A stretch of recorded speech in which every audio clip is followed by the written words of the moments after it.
It's so goddamn easy to succeed today. The bar is really low. Invisible work basically doesn't happen. Don't wait for performance reviews. Our brains are prediction machines. And we're like, huh? What? Who? When? How? People spend a lot of their lives hacking the right tree, but it's like you're in the wrong jungle. Welcome to today's session. I want to talk to you about how to succeed in any role within the first 90 days. So that's whether you are a new starter in a new company, whether you have got a new promotion in the same company, whether you want to go for a promotion in a company. So fundamentally, this relates to anyone who's interested in progressing their career in general within any organization that you work in. Then who this ultimately, I guess, isn't for is people that want to see their work as a role that you fulfill, and then you go home and you worry about things or don't worry about things that don't relate to work. Whether you are relatively happy with your role and you're happy to focus upon, let's call them normally accepted standards of progression. So that's typically whatever your job description says is related to expected paths of progression, and anything fundamentally below that or slightly above that if you don't succeed. So if you're in that kind of space, then to be honest with you, the fundamentals of what you'd expect to perform in your role do apply. And what I'm going to be going through is very quickly touching on some of the kind of typical and expected things that you would consider when it comes to progressing in your career. But I also really want to talk to you about the things that I've seen in my experience as a business owner with people that have really succeeded in their roles, that have gone on to become directors of businesses, as well as something that not a lot of people necessarily know about my career journey. Okay. As a lot of you know, my name's Deepak Shukla. I'm the founder of Pearl Lemon. Over the course of the last decade, I think that we've been in business. We probably hired over 1,000 people. Several of those people have stayed for 5 years plus within our 10-year ultimately time as an organization, although it's probably 8 years, in fact, actually, as Pearl Lemon. So there's been 10,000 applications, a couple of thousand interviews, hundreds, if not thousands, of job roles, to be honest with you, and a lot that I've seen.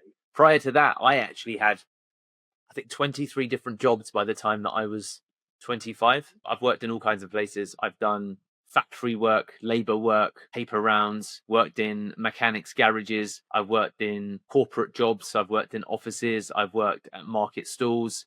I've worked packing mobile phones. I've worked unpacking boxes. I've done all kinds of work in my ultimately life previous to starting a business. So there's a lot of experience that I've gained over that journey as well, as related to whether it's competitive interviewing processes. I think the most interviews that I had for one role was 9 interviews, I think is the most that I've had to date. And there's been all manner of tests that I've done over time as well, whether it's related to psychometric testing and this and that testing, as well as progression that I've seen within these roles.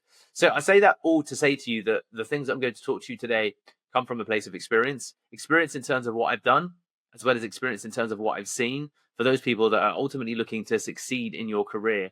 And what we're going to be covering is fundamentally, in the 4 hours that we've got, we're going to be talking about 6 areas. So look, I want to start with one of the, for me, most non-obvious elements of the career path that I think is worth underlining. As much as a lot of you will perhaps feel like you logically understand what you need to do, the path to success within the role, I think it's so easy today because so many people make such little effort when it comes to succeeding within their roles. I really do think that the bar for what success looks like has lowered because of people's ability or desire to want to work with intention and focus. I think a lot of people make very little effort. I think people do the bare minimum. And I think that people don't tend to think very much, if at all, beyond the elements of their role. What do I mean by that? Just to give you a couple of examples in terms of the things that I've seen. So the fundamentals as related to successful performance, like basics, right? And this is things that I see a lot of the time that people still fail to do all the time. Number one, turning up on time, right? So many people in a remote environment don't turn up on time, as related to whether it's start your day, in messaging within groups, whether that's Slack channels or WhatsApp groups.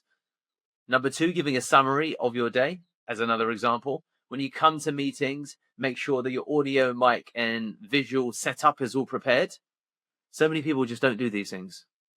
So when I talk about the bar being really low, I do really mean that the bar is really low, because so many people don't do the simple things as related to what you'd expect as an ordinary part of any role. Have you read all of the actual details to the role? Have you read all of the onboarding details? Are you going to the right people? So the bar for being successful, and it seems nonsensical for maybe some of the people that are watching, because by definition, there's a little bit of omission bias that a lot of people that are watching this content probably do these things, because if you're here, if you're watching this on YouTube, wherever you're watching this, you probably think, well, I do all of those things. I'm telling you, there's so many people that don't.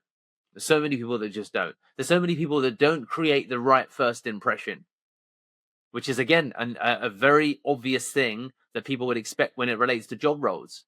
So when you go into a role and you're going to be meeting anyone senior to you, when you have the opportunity to be in a small group with them or a one-on-one environment, are you creating the right impression? And people make judgments. As you know, you go to a bar, you see someone if you're single, or you go to a party with your partner and you observe the people in the room without knowing who they are. We all make, like, put your hand up if you make instant judgments based upon people that you see. Wow. Okay. So no one makes. See. The thing is everyone subconsciously makes judgments based upon anyone that you see. I think a certain way when I see someone who, for example, has glasses and a clipboard versus someone who has a hat on backwards and has a microphone, right? Because we make ultimately decisions based upon manner, based upon dress, based upon dialogue, based upon communication, because of what we're used to seeing in the wider media. So based upon these fundamentals and that whole principle of you never get a second chance to make a first impression, especially in this remote world, some of the basic fundamentals when it comes to impressions have been forgotten. I really think they've been forgotten. I think people don't realize that when you go into a meeting and you have background noise or you have audio, it's the same thing as being in an auditorium when you're at university and you're the person talking whilst the lecturer is trying to communicate something. It's just making sense, everybody. It's the same thing. It's the same thing, right? Yet we do it within our careers. And this is what I mean when I say that things that seem obvious are not obviously followed, because common sense theorized is different than common sense applied. And I think that that's why one of the exciting things about success in your first 90 days, by simply being able to commit to the basics, you'll already rise to, let's say, the top. Let's say that you're in an above average group, so most people do the basics, but you'll already rise to maybe the top 80%, let's say, right? Which isn't much, but that already means, if you think about it, 1 in 5 haven't made the cut because of the wrong impression perhaps that they've created, because they turn up late or they're noisy, they're not consistent with their updates, and therefore they create this pattern of lack of preparedness. Like, this is the type of person who is unprepared. This is the type of person who means well but forget things. Does this make sense, everybody, in terms of the impression they create in someone's mind? You know, if you go into a classroom of 10 people and there's 2 people that turn up kind of late twice a week versus everyone else who's turning up on time, and then those 2 people are talking as well when the tutor's talking, you get this impression of someone. And people forget that when they think about it in a work context, because you lose your sense of standards. And probably that's because in today's day and age, people lack standards. They lack standards, I think. So when you think about the basic fundamentals of succeeding in any role, make sure that you adhere to everything that basically was in the instruction pack, if you will. There's the instruction pack that you get as related to a role. So you get the role, then you should get, and if you don't get it, then, and we'll talk about this, there's the how to succeed in your role. But then when you come to any role, there should be these are the common sense applications that I should make sure that I inculcate or I adhere to when it comes to anything that I touch. I turn up on time, I'm focused, I'm engaged, I'm present, I'm creating a great first impression, because that's already going to give me a +1 or +10 points when it comes to being someone who looks like they can ultimately be respectful, fit in, perform, all of the above. Okay. So I do honestly think that a lot of people fail at this. You've, of course, all seen evidence of it literally this morning. Okay. You've seen evidence of it. So it would seem silly that it's worth saying these things. But as you begin to become observant of these things, you will begin to understand that there's so many people that can't commit to what you call the basic "did you tie your shoelaces" principle. Okay. And that's why in the military, if any of you have done any military training, they talk about adherence to the basic fundamentals. You've probably all seen it, if you've not, about the anal, ultimately, attention to detail as related to uniform, as related to, is your iron pressed, is your shirt pressed, as related to, if you've watched any documentaries that relate to military service, they they flip the bunks, they go into the dorms, they check if there's dirt, and a lot of people are focused or forced to do inane tasks. Why is that? Because everything is about building what you call unthinking discipline. If you need to think about these things, it's going to become difficult to create intellectual room to focus on the important stuff. So it makes sense to think about all of these things when you enter a room. In the remote world, that means lack of background noise, complete focus, no disturbances, no interruptions, making sure you turn up on time, making sure your audio visual equipment is working properly, make sure your internet is clear, making sure that you have HD as a minimum, I'd say a 1080p webcam, 4K if not, because this is how you create a great first impression that this is going to be someone who's professional, who wants to be in the workplace. Okay. And where you don't have these things, you set yourself one step back. So the first key fundamental for everybody is making sure that you are able to do what I call the 101. Is this making sense to everybody? Have you seen evidence of how surprising how many people fall short of that? And these would seem to be obvious things. Of course, Deepak, I'm going to turn up on time. Of course, I'm going to make sure my audio is sorted. Of course, I was aware of this meeting and I'm here. Of course, all these types of things. In the group, I think that I saw there that was for this meeting today, which everyone had some level of notice of, there were 21 ultimately people in that group. Look how many people there are in the room. Right, there's what, 9, 10 of us? Crazy, right? Crazy. It is incredible, and it's to your benefit how bad or how low standards can be when it comes to this thing. Just by literally turning up on time, presenting yourself well, you put yourself in the running. So that's what I mean when I say it's so goddamn easy to succeed today. It really is.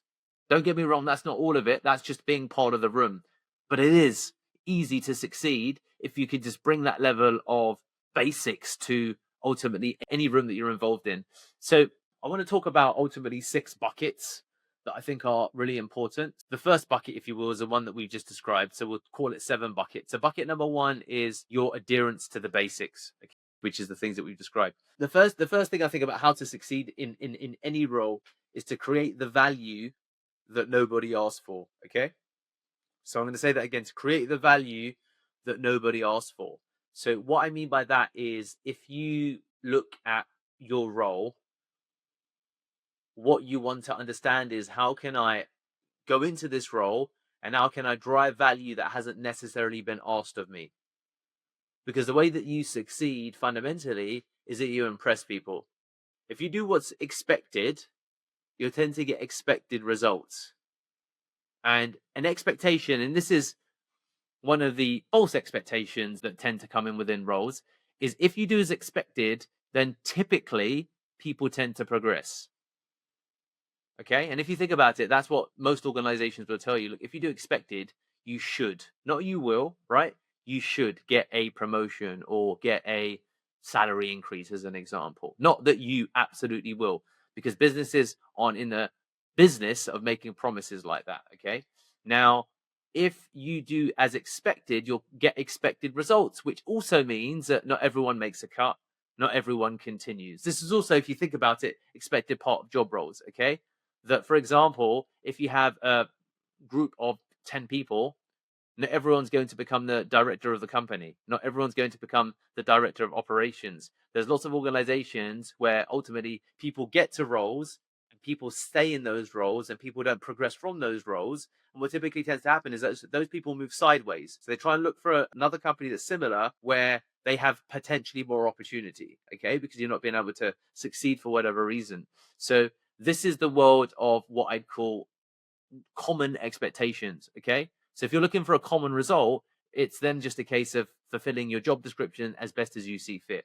However, if you're looking to get more certainty about your career direction, then it's the principle of creating the value that nobody asked for. So most employees will fundamentally stay inside job descriptions as a number one. So you get your job description and you think, look, I've executed everything as described in my job description. Great. I should be performing well. What actually does happen, if you think about it logically, and this is what is useful, in creating the value that nobody asked for, you have to think about how is it that ultimately I can create differential value. And what typically tends to happen, because it's pertinent within an organization, that you can't have ultimately, one role that's senior that's only open for one person, because it would be illogical. It's like saying, you know what? I am going to look for a director of operations, and only Sabomi is the person who's qualified to become the director of operations because he's my guy. That would be favoritism. It wouldn't be logical. So therefore, I'm going to open up that role fundamentally to people that are, for example, in positions similar to Sabomi, as an example, within the organization. So I say there's Sabomi, there's Sayama, there's Anubhav. Now all of a sudden there's three people vying for the same role. Now, it's fair to say that if all of you three or two of you three just fulfill tasks inside of your job description, and the third person, let's say Anubhav, decides to do things outside of his job description, who's more likely to get noticed? Would it be Sabomi, or would it be Sayama, or would it be Anubhav? Both. Yeah. Look, Anubhav said Anubhav. Anubhav knows. He'd be like, it'd be me. Of course, it would be me. Right. So what typically tends to happen is that a lot of people focus literally on what their job description is. And what tends to happen also in your first 90 days is that you're not necessarily given a full plate of tasks, right? Some of you, if you've joined, will see for the first 30 days, it was a case of building out your task load. You didn't have a full task plate. So then what tends to happen is that you end up waiting for tasks. Does waiting until you're given instruction match the mindset of a winner? So if you just wait for tasks, if you have free time, then you're not marking yourselves out as someone who's going to drive the value that any employer or any manager would want within an organization. If you have two people and one of them's really attacking tasks, going through tasks, and then asking for more tasks, or looking at problems they can solve, that's going to be the person that's going to be remembered. And again, not many people will do that. I know, because it sounds obvious, but no one comes to me and says, look, I tried to solve this problem. No one comes to me and said, I noticed this and this is the way that I'm trying to solve it. No one comes to me. You all have access to your senior managers. You all have access to, because we've got a shared WhatsApp group, to anyone within the company, right? And that doesn't just relate to Pearl Lemon. Fundamentally, anyone can look up an org chart within a business, and you could approach anyone technically if you wanted to, couldn't you? You could find out who the people are within your same company, and you could approach them. Or you could figure out, well, what problems might they have? What things could I solve? So I think that, top performers will look for problems within the business, and what you'll try and do is solve problems upstream of you, typically. Because if you want to progress, you want to find problems that people are having above you and see if you can solve those problems. But to solve those problems, you're going to need to figure out what those problems are. And to figure out those problems, you need to be proactive, not reactive. And most people slip into being reactive. They think that my key to success is I will wait for tasks, I'll execute the tasks I'm given to the best of my ability, and that's the nature of success. As you know, the reality these days is the mindset of many businesses that how can I use AI to replace human labor? And then if I do have human labor or human capital, and that's not just at an employee level, that's at an employer level. As a company, Pearl Lemon faces that same problem with our clients. They're like, do I really need Pearl Lemon, or can I get a cheaper version that's more effective than Pearl Lemon? So it happens all the way through the value chain, right? Everyone's looking for a more efficient version or more productive version of the same outcome at more cost-effective value. So the reason that this is useful is because it doesn't just happen at employee level, because sometimes there's that mentality that, employers are out to get their teams to cut costs, but you suffer the same thing up the value chain. And unless you're at the top of the tree, everyone is in the business of trying to find their mechanisms for extreme productivity. And the way that you ultimately defend against that and become indispensable is by creating the value that nobody asked for. So no one asked you to solve my problems, but if you solve my problems, that's of course a way that you can become untouchable. Does this make sense, everybody? Now, the people that do this, less than 10%. And I'm talking about the people that turn up. I'm talking about the people that ultimately already are turning up on time, that are executing their job description effectively, and just doing those two things, as you've seen, already knocks out like a bunch of people. Because apparently just doing that is difficult in today's day and age as well. And then what's crazy is that people wonder why they haven't got to where they want to in their career. Or I see these Reddit forums or threads about these rubbish employers. I've got shitty replies on Glassdoor if people want to look for them about me being a callous employer. But if you think about your time at Pearl Lemon, if you think about your time at other organizations, because I see it with clients, I see it at other companies that I've got friends and family that they work for, the caliber or the standard these days is so low. People can't turn up on time. People haven't read the job description properly. People apply for roles and don't really demonstrate any value for how they fit into that role or demonstrate the requisite value. People don't figure out what problems are within the business. They don't take the time to figure out, well, how can I add value? There's all of these variations that come up, and what people actually look to do is, how can I extract the most value from what it is that I'm doing by making the least effort? And this is going to piss some people off because they're going to say, well, what do you mean? And what I mean by that is that people execute their job description and then expect to get significant levels of pay rise. So one of the things that often gets missed with creating the value that nobody asked for is that you, first of all, or in combination, you need to create the value that you were asked for. And when you're in a new role, improvement is expected. An improvement that's expected shouldn't always then reflect in terms of, okay, I should get a pay rise because I've now been executing the role as expected. Or you follow the expectations of how structured rises work within that department or within that role. So again, it's always useful to think and service. And I believe that if you want to succeed in roles, you have to service the selfish or callous or narcissistic employer, because then you're safe. Most employers aren't callous, selfish, and narcissistic. But if you think that, well, they're self-serving, so how can I help them? If you help them, then you help yourself. And when I talk about it could be the owner, it could be your line manager, it could be anyone around you, but look at problems that they encounter.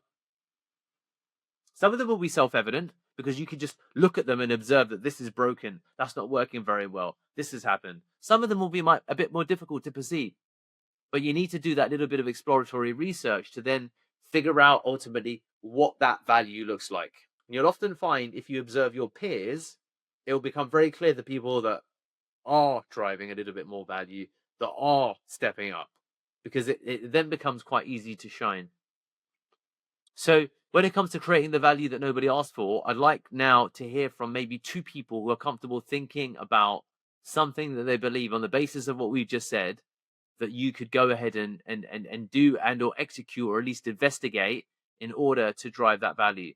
So does anyone want to contribute or comment as to something they think, I've heard that now, Deepak, and I've got some ideas as to something that I need to look at or do. Ayush, go ahead. Okay. So in my starting days of Legion, I was like very derived. Like I means I asked my I asked her like what to do and how to do. In a month, like I get to know things like this is how directly I can do. After that, I saw like there's a problem with some Google accounts. Like the mail was not going when we do outreach. So I researched about it. I tried different ways. Then I come with an idea. of getting in Microsoft accounts. We are getting that accounts now. Let's see what we say. But I get that point, like we have to innovate our processes, we have to innovate, we have to solve the problem that you said. I mean, this is something like I like to do in very much of that, but somehow it become a tedious task because you have to see all the things before doing something.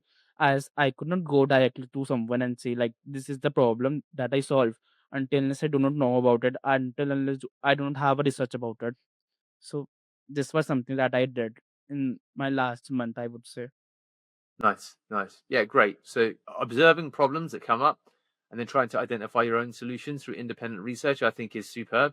It's a great way to demonstrate differential value. So brilliant. Thank you, Ayush. Sabomi, go ahead. Yeah, so when it comes to the internal campaign side, so I was just while I first started, I was thinking that I would just be only responsible for like responding to the messages. I wasn't being proactive when it comes to analyzing the replies and everything like that. So when I got like feedback from Sora that I wasn't being proactive, so I started like analyzing the messages and the kind of the patterns of the messages, and maybe it's positive, negative, and I also report it to the group. So for example, yesterday I spoke to Gina about the two campaigns that were running on Ulink. That's the R&D and financial analysis. So I spoke to her about like the R&D was having more positive responses than that of the financial analysis. So then she now further suggested to wind down the campaign and change it to something else. So I'm just waiting for I and my group to come together and come to a conclusion so we can see the next thing we can do further about it. Yeah. Amazing, amazing. Well, thank you for that, Sabomi. And I think that's superb to identify, as you said, what you could do to improve things. And look, there's a couple of things that I think that is important for you to kind of build a framework when it comes to that value creation. So there's the obvious problems. So spot obvious problems is the first one. So when you are in a role, spot obvious problems that you could productize, mechanize, automate. Okay, find superior solutions. So when you go into any role within the company, look at your role or elements that are adjacent to your role and identify problems. And the more obvious the problem, fantastic. Typically, sometimes the more obvious the problem, the more difficult it is because you're not alone in figuring out that problem.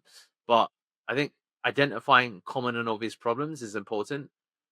If you're unable to find common and obvious problems, of course, in time they may become more apparent, but then you can also communicate with peers to identify what other problems that one could expect in that role. So if you don't or can't figure what those problems look like, then you could also go to others and figure out what those problems are.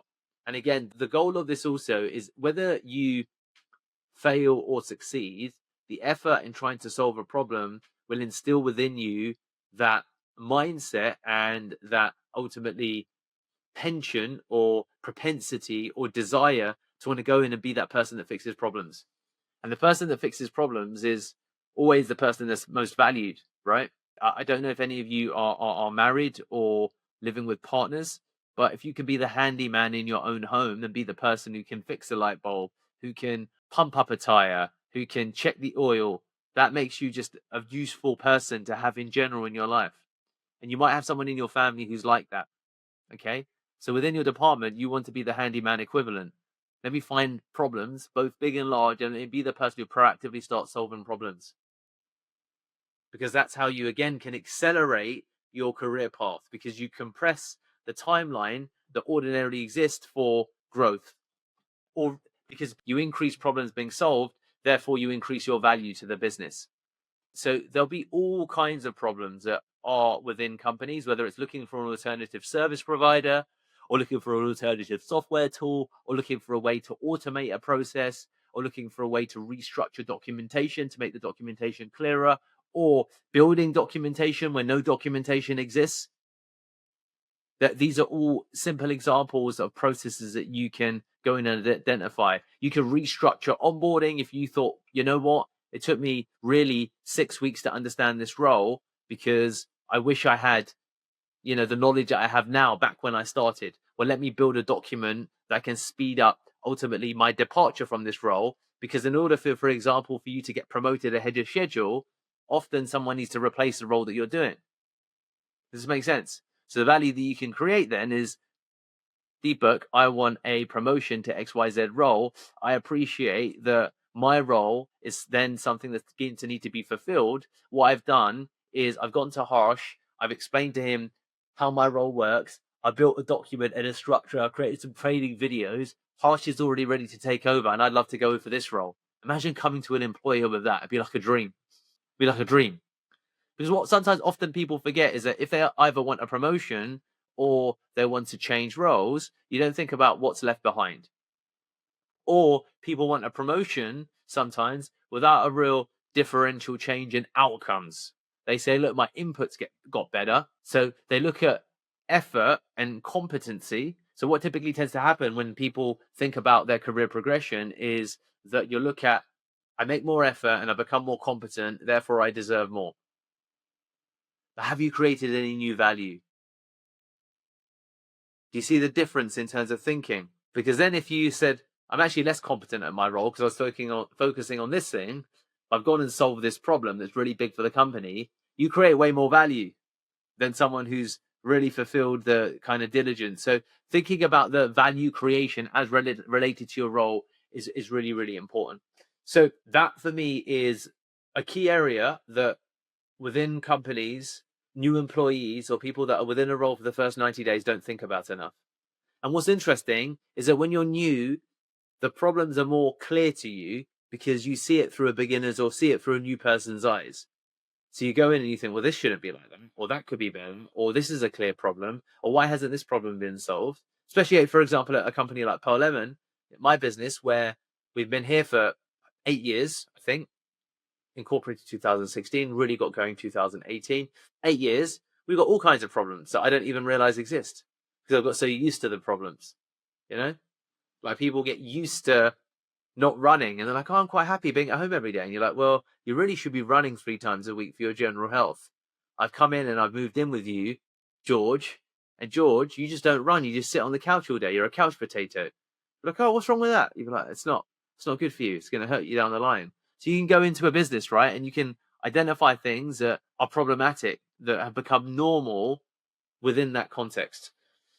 So as I bring this ultimately section to a close, I'd love for you all to take 30 seconds and to think about what is one thing that you could do to create value within your department.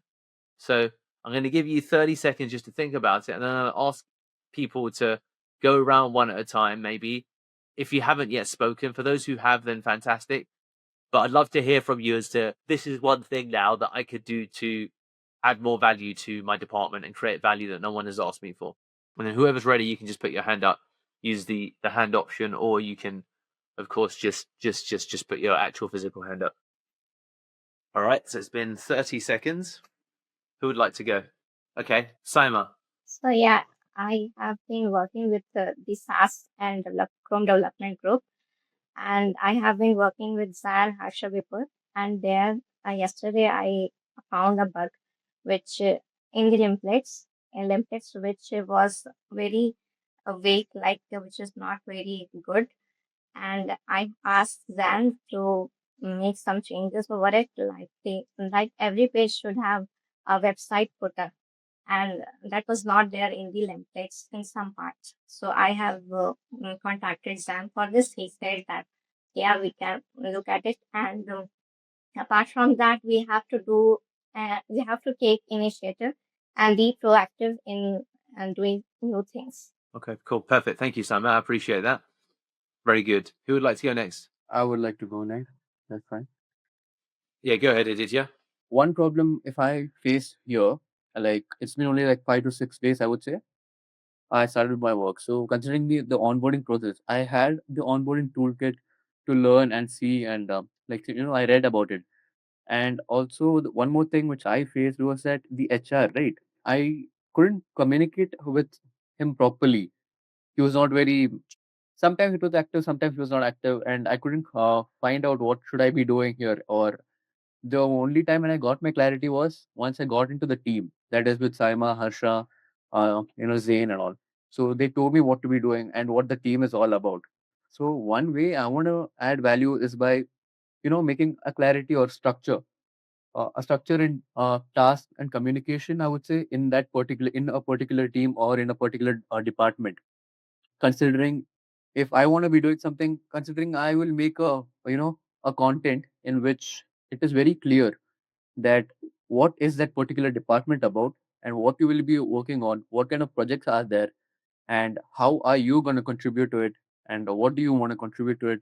So something like that. That could be some way I want to add value, and I will do it once I understand the whole work. And once I understand the SaaS department, I will surely do it. So that is what I want to be doing. So considering a new intern who wants to join, I want him or her to have a proper clarity. And yeah, okay, this is the department, and this is the project which I'll be working on. And yeah, like, so it's like they won't be waiting for any instructions, right? So I was someone who was like that until yesterday, to be honest. I was waiting for instructions. I'm like, should I be waiting for different tasks and something like that? So once I spoke to Harsha, Zaima, and Bipul about the bug testing and things like that, it was very interesting. Because I was never introduced to bug testing platforms or anything as such. So I was like, yeah, that would be something which I would like to do. Like, I would love to be a part of everything in that particular department also, right? So a little basics or a little detail about every single thing which you would be working on this department, and what project would you be working on. I think that would be a very good start for someone who is new to this particular department. So yeah, that would be something which I would want to be doing in future. Superb. No, great. I think that's brilliant. I think that, as you said, improving onboarding once you've got a knowledge of the role, I think is fantastic to make things smoother for people that come subsequent to you, and it also makes it easier for you to climb up the ladder actually, because it's like, great, the onboarding time for the next person is far quicker. So how can we document that? And also, well done on showing the humility to say, you know what, being honest, I was a person who was also waiting for tasks. And the more so one thing I will just comment, guys, the more honest you are with yourselves, because we are all naked in the eyes of God and ourselves. Like, God knows the truth and we know the truth, and to everyone else will paint whatever story we want to paint. So you know the truth if you're putting everything that you can into a role, and it's about the act of effort that actually leads to success, irrespective of whether that role becomes your ideal role, whether that role is your ultimate role. Because if you become a person of principle who applies maximum effort wherever they go, having that discipline and that level of effort will set you up for success in life, no matter where you end up. So thank you, Aditya, Simon. I'll take one more person before we move on to the next section. Who would like to go next? Right. So, Yeah, coming go back ahead, to what Alanya. Aditya said earlier, I would just like to add on to that a bit. I faced a similar situation where I just joined last Saturday, and the operations team was a bit confused about what is my role to begin with. But what I realized was that the people that join initially, at least in that team, they don't receive what we call a work package, where they get clear instructions as to what they need to do in a tutorial or something on how they need to do it. They can start working on it effectively. And resourcing these things from different people at a time can be a bit tedious because they might not be available. You might need to wait for a day or two for them to send you the blue dot, and then you watch it and then you start working. But what I would probably try and fix in that situation is create work packages that are pre-built based on the tasks that exist in the company and will continue to exist. So when we do hire someone and we do want to assign that thing to them, then we can just send them the work package and they can just watch it by themselves and start get working. That's what I would, suggest. Amazing. And I think that if you're able to spot themes and kind of come together, then fantastic. And one of the things that sometimes gets forgotten is that you have a cohort of people here that have all joined at similar times within the last 90 days. So you can all come together and discuss what problems exist across an organization, especially when companies are small or companies are growing quickly or departments are new, where you would expect that honestly to be chaos to a degree, because you think, okay, it's a new department, so there's going to be lots of things that we're going to have to pick up as we go, and you can use that as ultimately a reference point to look at company-wide challenges that exist and say, look, there seems to be a pattern here. So how can we look at solving this pattern also globally? And that becomes then a way of you sitting or fitting or demonstrating value outside of your department. So just by getting into that mind space, so I want to be a person who drives and creates value, you can begin to spot more and more opportunities. And opportunities are often shaped as problems, or sometimes people don't even see them as problems. What often people fall to is, well, that's just the way it is, so it's fine. And we get into this space of, well, okay, well, that's just the way it is, and then I'll continue. So, no, thank you, Adonia, thank you, Aditya, thank you, Saima. So, look, this is the kind of end of the first session in terms of area of focus. What I want to now, a couple of points here. Do please, if you aren't, take notes, of course, and take your instructions, and we continue ahead. So the next thing I want to talk about is the concept of winning the speed game. Okay, so win the speed game is the title for this next section. So in the world of employment, the person who often is rewarded, irrespective of quality of performance, is a person typically who tends to get things done first. Okay, so there's a couple of roles, and we're going to talk about each of them in a bit more detail. But there's the fastest responder, there's the fastest executor, and then there's the fastest learner. Okay, so let's talk about them one by one. Okay, so first of all, the concept of winning the speed game is every company, to a degree, when it comes to people within their organization, is chasing, the quickest road to success, and that's often very much linked to productivity. Okay, and productivity can come in a couple of shapes. So if you want to win the speed game, the quickest way to win the speed game is to be the person who, for example, takes on the most responsibility. And the only way that you can take on the most responsibility is by putting your hand up first, and putting your hand up quickly and saying, I'll do it, I'll fix it, I can help.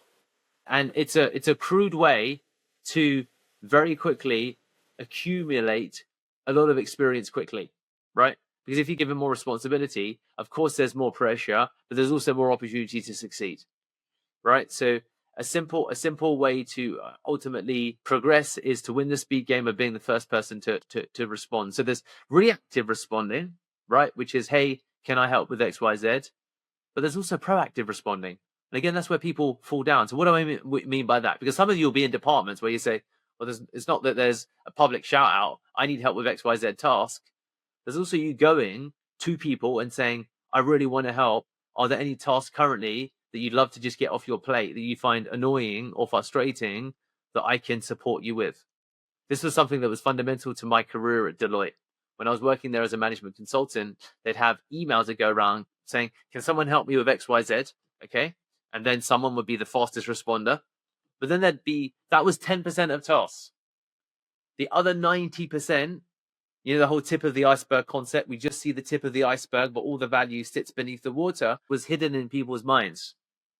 So if you've got a department, again, go to people and get their laundry list, get their list of things that they need support with. Because then what happens is you become someone who has a model, or no, you become someone who in my mind is a person that would just be able to do things for me and get them done. And that will always ultimately help you succeed. And probably as I look around the room, again, I know this because I'm in leadership. You'll know this because you may have tasks, or you may have seen it. So few people proactively chase tasks, proactively chase the building out of a to-do list. And what happens is that we get accustomed, without realizing, to modeling in terms of what we're used to. And we mirror what we're used to without realizing. So that typically tends to happen in the household, in the classroom, and with friendships, and with careers. So you've got household, you've got classroom, you've got friendship, and you've got careers. And I'll talk about what typically tends to happen in these places one by one. And you'll begin to see how you, without knowing it, have fallen into this pattern. Okay. So in household, if you live with your parents, as an example, how often would you see husband saying to wife, or mums or dad saying to mum, can I help with the cooking? Or what can I do to help prepare dinner? Can I help with the cleaning? Can I help with XYZ? You'll probably think that doesn't happen, right? So that's just example number one, okay? That was household, okay? Now we'll talk about classroom. How many times will you see a student go to the teacher and help them put out the worksheets, put out the desks. And I'm not talking about 10-year-olds when you're worrying about being bullied. I'm talking about when we're adults and we're at university and you're assisting maybe with the setup, or maybe you're assisting with the pack up, because you notice that the teacher will go around and collect all of the worksheets, or someone will go around and do it. That's another example. Or within a classroom, if there's different projects, are you the person that always takes on the organization of the documents, the collection of the filing, the labeling, the renaming, the preparation? There's typically only 10% of the classroom that would do things like that. Okay, that's another example, right, in the classroom. Then we'll talk about friendships, okay? In every group, there'll be one person who proactively organizes events, or who proactively says, what do you guys want to do? Or who proactively has a mental model of, I know what Harsh tends to enjoy. He really likes playing pool on a Friday night. I found this really cool pool club. I'm going to go and do that. So we're going to organize that, right? Oh, by the way, I said friendships, romantic relationships as well. Do you take note of the things that your girlfriend or your boyfriend or your husband or your wife really likes? Do you keep a running list? Do you then surprise them 3 months later? Do you keep a note of it? Are you fastidious and meticulous, right? So winning the speed game in terms of, okay, being the fastest responder, you can build proactive response into this as well. Okay, so that was the friendships. And then within your career, we've already described it, right? Going to the people within your department to build a never-ending revolver of things that you can help and contribute with. Is this making sense, everybody? Do you see how actually, if you begin to work upon these things, it has a huge carryover in your personal lives as well? Because you become that person who's the fastest responder, because you always want to be, be nice, be helpful. Be helpful. Just be helpful. Just going, I wasn't given anything to do. Well, I've run into trouble in my younger days, and probably still sometimes now. Is like, there'll be roles that people slip into, but that doesn't mean that you can't contribute towards that role. My wife will tend to cook more than me, but that doesn't mean that I can't cook. So why don't I cook sometimes? It doesn't mean that I can't cook. It doesn't mean that I shouldn't cook. Maybe I should cook for a week. But getting to that mental model of being helpful and being able to contribute. So winning the speed game really gives you an important muscle, which is going into any environment and being used to being the person who identifies what the tasks are that need to be done, whether they're visible or submerged, tip of the iceberg, figuring out what those tasks are and building them into your working framework, building them into your mental model of, these are the things that always need to be done, or these are the things that really should be done. So I'm going to make sure that I contribute to the things that need to be done, because that's a keen way to distinguish myself. And a lot of this just comes from observation as well. Okay. So when you want to win the speed game, observe the best performers or observe best practices and try and identify some of the things that you think are important. So this is what the area that relates to the fastest responder. Okay. And then you've got on the next bucket down within winning the speed game, the fastest executor. So I say that I will sort this task out for you, Deepak, and I'm also going to give you a timeline for when I'm going to get it done. And then I'm going to make sure, of course, that I get it done. So what often happens is that people will accept the task, but then they won't give a timeline attached to the task. And then, do I chase Adonia? Do I chase Sabomi? Do I chase Anubhav? He said, I'll do it. And I'm like, great. But when will you do it? Well, actually, I'm quite busy, so I'm going to probably come to it later this week. I'll be like, what? That's just, what? Why would you even bother? So, making sure that you're able to basically take tasks and execute tasks. Now, to take tasks and to execute tasks, you've got to learn principles before you take them on, or as you take them on. And what you'll often find, and this is the really interesting bit, if you become the fastest responder, you'll then increase your task load. You'll then have to become better at execution. And to become better at execution, often need to learn a load of new things in order to be able to execute effectively when you're new, right? But what's interesting about that, it then compresses the time needed to acquire new skills, to acquire more responsibility, and then to progress in your career. That's how it works. So I'm the kind of person who will go into a role, I'll solve the problems of my role, then I'll look at the next role up and the next role up above me, I'll look at their problems and I'll fix their problems too. And then I'll go to my employer and I'll say, you know what, you've got George and you've got Frank, and I can do George and Frank's role in my same work day. I get paid $1,000. I'm assuming this guy gets $1,200, this gets $1,400. That's $2,600. I can do everyone's role for $1,500. The only way to get there, though, is, if we're going to equate it to financial outcomes as an example, right? Because there's many things that you can do when you begin to adopt that mindset. There's many things that you can do, but it begins with being the fastest responder and the fastest executor, because you don't really know what you can do until you take it upon yourself and then you start executing the task. And then to execute the task, you got to learn the task. And what you'll often find within an organization is, and this is a kind of cool inside trick, go and find out the most used tools within any business. And ironically, the most used tools tend to be quite similar. So do you guys use the Google stack? A lot of companies use a Google stack. Or do you use, for example, the Office stack, like Word and Outlook and other stacks? Like, how competent do you guys all become with those stacks? So what are the stacks? And am I a power user of all of those stacks? And for a lot of the time, those stacks aren't likely to change or are going to be common and have a lot of utility, usefulness in other roles that you ultimately might end up working in, whether it's within the same company or within another company. So if you're always using Google Sheets, become a power user of Google Sheets. So when in order to create the value that nobody asks for, some of it becomes from winning the speed game. Because when you win the speed game, you then get access to new opportunities to create value. Because by executing more tasks, you become more aware of problems that exist within the organization. Because then I might take 10 tasks from Anubhav and say, you know what? Anubhav is giving me these tasks. I had no idea that he was overloaded. And there's this pattern of him having all of these annoying tasks. 70% of them relate to Google Sheets. If I can automate some of these Google Sheets, I could build a little AI tool with Bolt or with Base 44 or with Lovable or with whatever to solve this problem and then present it to him. And that's how you begin to create that value that makes you untouchable, or that value that makes you irreplaceable. So there's going to be problems that are visible, but all of these submerged problems come from winning the speed game. Does that make sense, everybody? That's how you get access to a lot of these issues that you'd otherwise be unaware of. And then you can just start with, what you want to do is be the hammer within the business. To be a hammer, right, a physical hammer, you've got to start identifying where all of the nails that are sticking out are. Like, oh, this is a problem. Let's bang that nail in. This is a problem. Let's bang that nail in. This is a problem. Let's bang that nail in, right?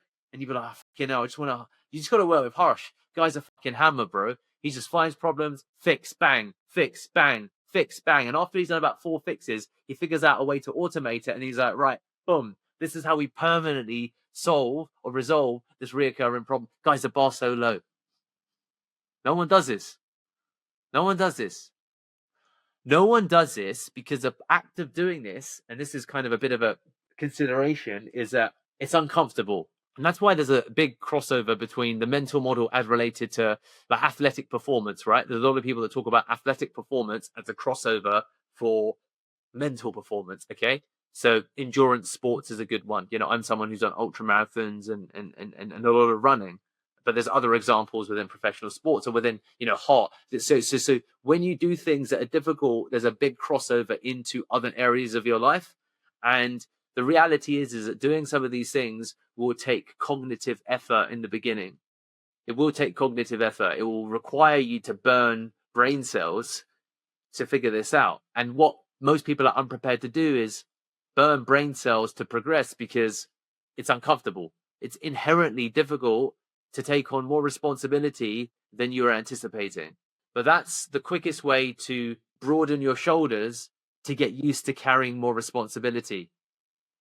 Because, he or she who carries more responsibility in general tends to be the person who can accumulate income and accumulate success in their life. So it's about building that kind of mindset. And to build that mindset, a part of it, very briefly, to create the value that nobody asked for, you need to win the speed game.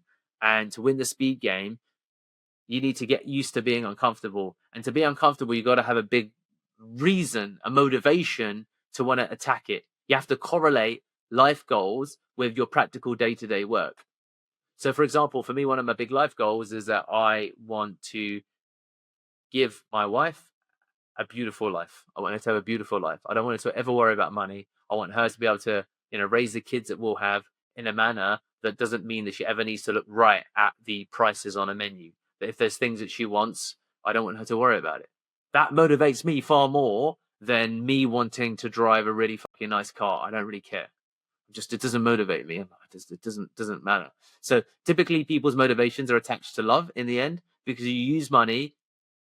There's basic things that people will buy for themselves. Maybe some people buy a nice car, they buy a nice watch, but typically you want to mostly buy financial security. And typically you want to buy financial security once you figure out your basic level of income to survive for yourself. Most people who are in positions of power don't need much more. I need a laptop. I need some air conditioning, my fan if I'm looking at Aranya's room. I need a good Wi-Fi connection. I need a good Deliveroo or Uber Eats so I get food. I don't need much more. I'm good. I'm good. Everything else, so people invariably want the same things. Whether you have £1 million in the bank or £10,000, a lot of people end up spending their money going out for nice dinners and then watching Netflix and chill. That's what people do, right? So you need to attach the things that we're talking about to a big sense of why you're doing what you're doing, because otherwise you will not find the motivation and the persistence. And the reason that figuring out how to use Google Sheets as an example is important, because if you attach it to, well, this is part of that journey to giving the people I care about a beautiful life. Because what you want to also build by creating the value that no one asked for is to have value that no one else has as well. So how can I build in my value that most people don't have? And there's some rules that relate to success within careers that most people just don't bother doing. And I find crazy.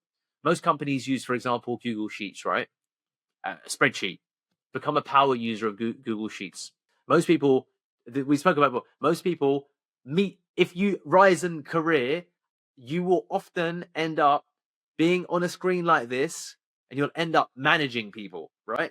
So people learn really good communication. What I call meta skills that sit and relate to any level of progression in your life. If you want to earn above a certain paycheck, you need to be able to communicate really well. There's no way to get around it. It's difficult. You can probably in places, but it's difficult. Does this make sense, everybody? Like, it becomes difficult if you can't manage people. And to manage people, you need to communicate instructions well. You need to give feedback. If you want to find a skill that's useful, irrespective of role that you go into, learning to become a power user of Google Sheets is a pretty good skill to learn, because you're like, you know what? Learning how to use Google Sheets is going to be really quite useful. A second one. The third one, as an example, will be like, can I use AI to replace simple processes? That's going to be probably a pretty useful skill. Great. So you need to invest in yourself. Let me get a paid subscription to an AI tool so I can maybe build quick things to support things that I do at work. So these are what I call meta skills, okay? Skills that will help improve everything else that you do underneath it, that will carry with you across your career. And the reason you take extracurricular time to learn these things is because you want to give your family a beautiful life. And this is what the road looks like. Because that's how you begin to make the leaps, like the big leaps. I've seen it before. People that can help me with creating quick formulas in Google Sheets for a financial calculation can then sometimes be, entry level role, but suddenly already they're talking to the directors of their business, because they're like, oh, Aranya's just the Google Sheets guy. Just get Aranya to do it. Fuck it. What does he do for work? I don't know. I don't know what he does, but it doesn't matter. He's really good with Google Sheets. Just ask him. He'll figure it out. You want to be that person in an organization. Does that make sense? You'll be like, oh, I'm struggling with this. I just give it to Harsh. He'll build some cool little tool and we can just use that. Give it to Harsh. Fuck it. Give it to Harsh. He'll do it. He'll figure it out. Oh, how do we launch this campaign? Oh, Sabomi can do it. He'll figure out how to generate leads. Just give it to Sabomi. He'll figure it out. God, I'm having a problem talking to all of these people about lifetime deal stuff. I'll give it to Sima. Just let her project manage. She'll project manage a shit out of it and everyone's going to be happy. Just give it to Sima. She'll figure it out. Do you see what I mean? You want to become that person within an organization. And it involves going through some of these steps. So winning the speed game, fastest response, fastest execution, fastest learning, is the route in a sense to then, help you create the value that nobody asked for. And people don't think like this when it comes to their careers, because people just, as I said, success is easy because the standard is so low. Do you know what I mean? Like the standard is low. Like it is low in terms of what people tell you, or what's expected.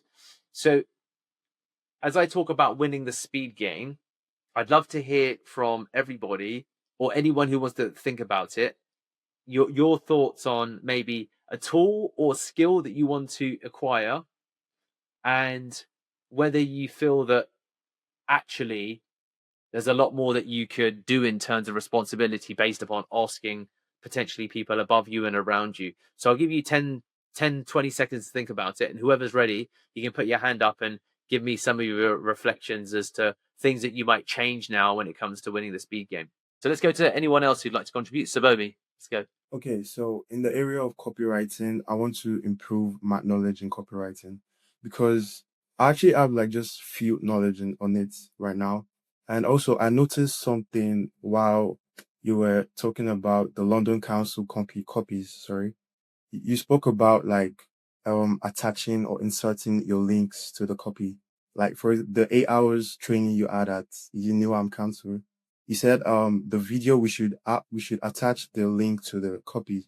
But based on how I've like learned about copywriting from other gurus on YouTube, they were like attaching your YouTube or attaching whatever link it is to your copies is gonna like it's not something that is very good to do like for your initial email. So instead of you doing that in the first place, what you're gonna do is like you can ask for permission. You can say, for example, if you're interested in know more about this, I can send you the link. Just basically like asking the permission towards that. So like in summary, the summary of what I'm just trying to say is that I feel like I can still build more of my skills in copywriting. So I can actually do that as well. So that's just like the particular skill I want to improve myself in right now. Nice. And what I'd say is that the reality is that people think that GPT can fix copywriting. It doesn't work. No, I've seen it. it just brings a lot of flaws. Yeah. Yeah. Brilliant. No, so Bobby, brilliant. I like that. Yeah, So I also have one thing to say. Like, how do you balance like when you're having two different kind of let me say tasks to do now? But for example, I'll use myself as an example. Sorry, I'll use myself as an example. I'm having like a exam coming forward, like it's a professional exam, and also I also want to improve my skills in this lead gen because I'm interested in it. So I also want to improve my skills in this lead generation stuff. So like balancing those two is just like so hard for me, and I've been trying so much to like balance it. And basically, I just want to like after the exam, I just want to like focus more on this lead generation stuff because it's something I have like interest on. So I just want to know. I'm just asking you like, how do I balance like when you're having two heavy tasks? Like, how do you balance it? I just want to hear from you. Yeah. look, I think that first of all, you have to understand that willpower as a resource is limited. So the intentional practice part, as in you intently focus on something, burns brain cells, and you've got a limited amount each day. And it's quite difficult because when you're focusing on an exam versus if you're focusing on two new areas of study, one will invariably dilute the other because you can learn one really deeply or two more broadly. However, tactically, there's things that you could do if you can't drop either that you could do to improve things. So, some of the things that I do, as an example, is I wake up really early, and as soon as I wake up at 4:30, 5, I start working immediately because my brain has had 6 to 8 hours of sleep. So it's freshest. So I've got the most resource or brain power that I can recruit to solve problems. So starting work and focusing on difficult things when you're rested is really important. A lot of people get up and meditate and go for a walk and eat, and I think it's all nonsense because you use up the most valuable time of the day when you're freshest on things that aren't the hard problems in your life. That's all stuff that you can do when you're super tired cognitively. So a lot of people wake up and I think get things the wrong way around. Like objectively, your brain is at its freshest when you've rested. So then you should then take your brain and dive it right into the deep end as soon as you wake up. Just doing that will make a big change to your ability to cognitively progress with difficult things. And you'll also have more time in the day if you wake up early without outside disturbance. So most people are quite bad at not allowing disturbances in, whether it's phone, whether it's YouTube, TikTok, scrolling, people. So you need to build a safe space where you know that you can wake up at 4, 5, 6 and not be disturbed for 2 to 3 hours. You will find that you disturb yourself because you want to check messages, you want to go online, you want to do things. Most people struggle with that. So retraining the discipline to be able to do that would also be a journey. But if you look at elite performers, that's what they do. They're like, great, I'm going to wake up and I'm not going to deal with anyone, and I'm going to focus on solving difficult problems for the first 2 hours of my day every day. And that 2 hours is equivalent to someone else doing an 8-hour day of distracted work. So you need to build focus in, and that will be what I've just described is extraordinarily difficult to do to begin with. The first 90 days will be very difficult. Most people will fail at it. Most people spend their lives failing at it. Most people don't do it very well. You don't need to wake up at 4:30. You can wake up at 8, as long as you make sure that you're not disturbed for the first 2 hours of your day by anything or anyone, and you try and focus on hard problems, whatever those hard problems are. And then you can open up your mind to that wider world once you've exhausted the most precious part of your brain power. The beautiful thing is you get a chance to recycle that every single day. You failed today, no worries, try again tomorrow. Failed tomorrow, no worries, try again the day after. If you can build that discipline and get even some way there, it's a game changer. Most people don't do that. I don't think probably anyone in this room does this because it's hard, but it's powerful. Right. Who would like to go next? Anubhav, I see you've got your hand up. Would you like to go next? Yeah, so thank you for the opportunity, Deepak.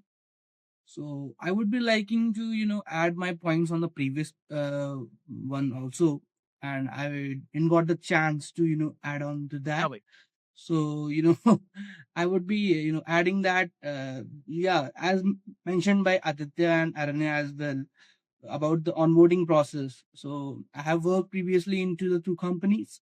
So I was well aware of the onboarding process and how the things work in the previous days and how you would be approaching to the HRs and all the things.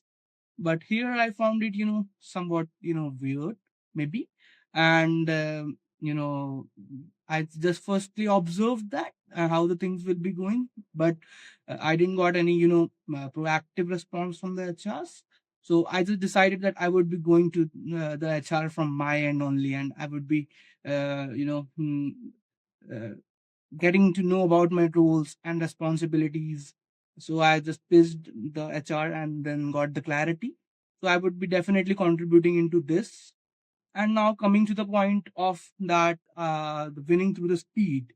So I would be liking to add on into this that I would try to learn, fast and adapt quickly and take responsibility for my outcomes.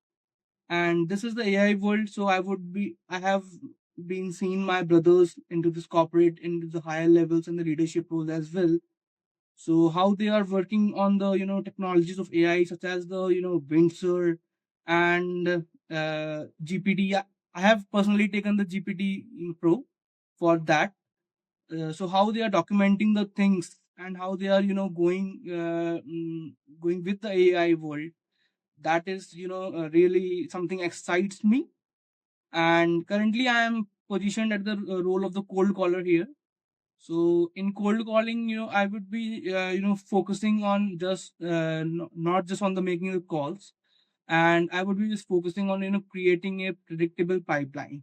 And I will be bringing the value by setting up disciplined daily call structuring and tracking a key metrics like connection rates, conversion rates, objection handling. So that would be Nice. my.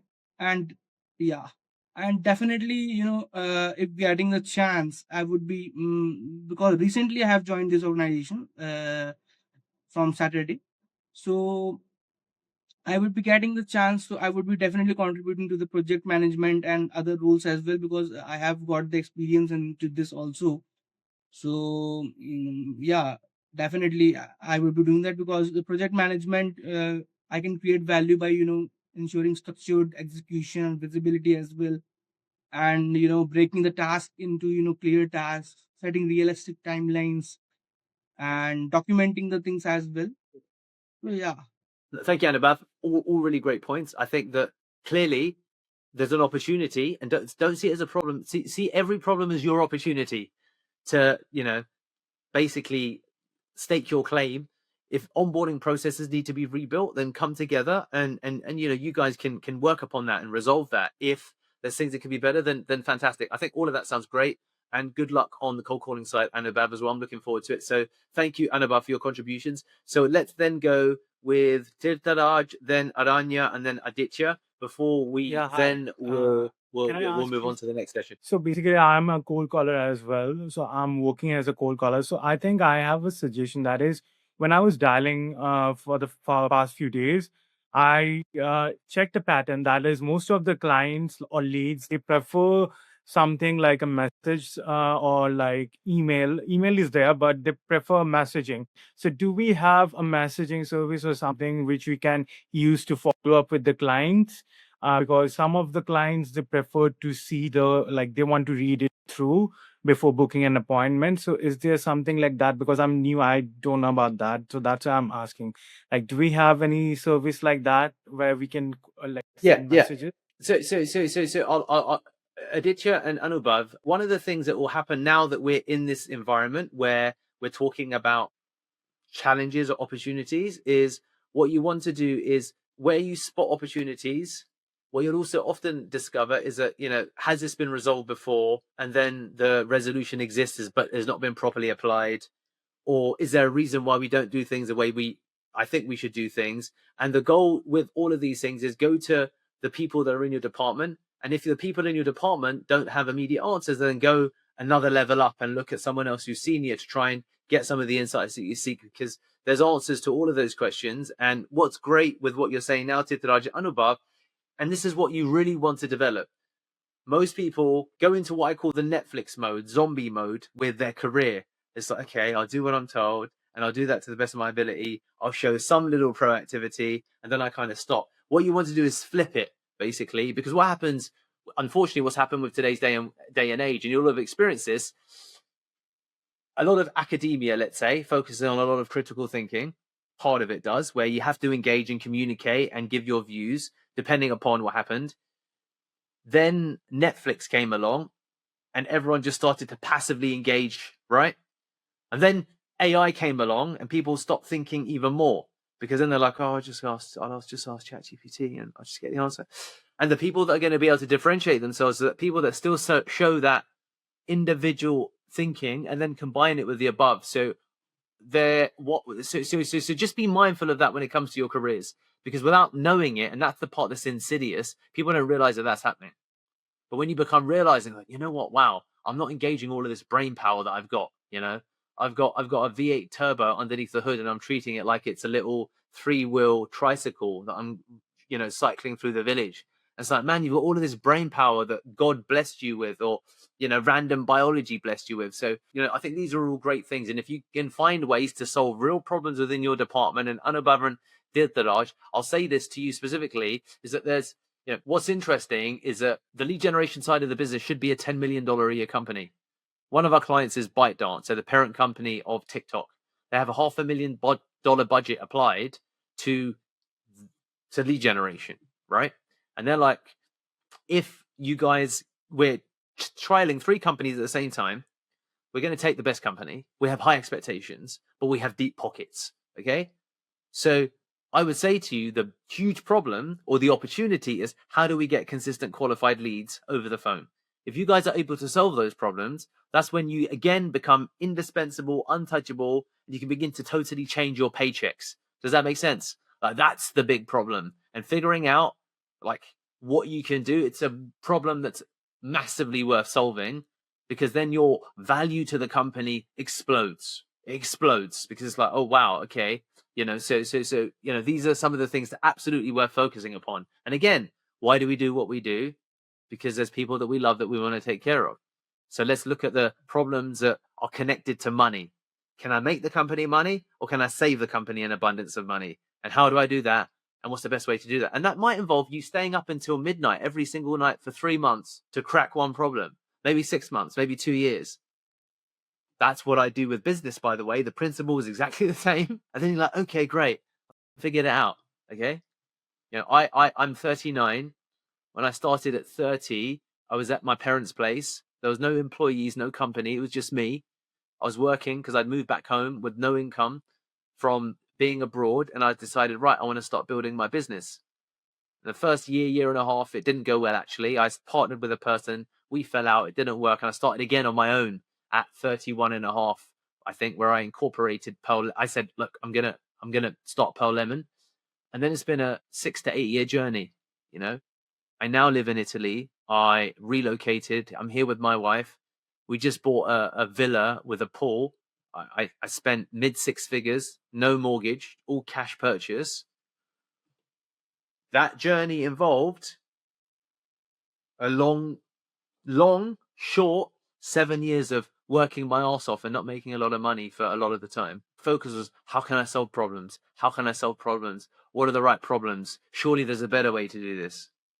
And now there's problems that, you inherit that are huge opportunities for the company. So I am saying that when you put a lot of upfront work, there's massive deferred benefit. Saima and Aditya, you're in the SaaS side of the business.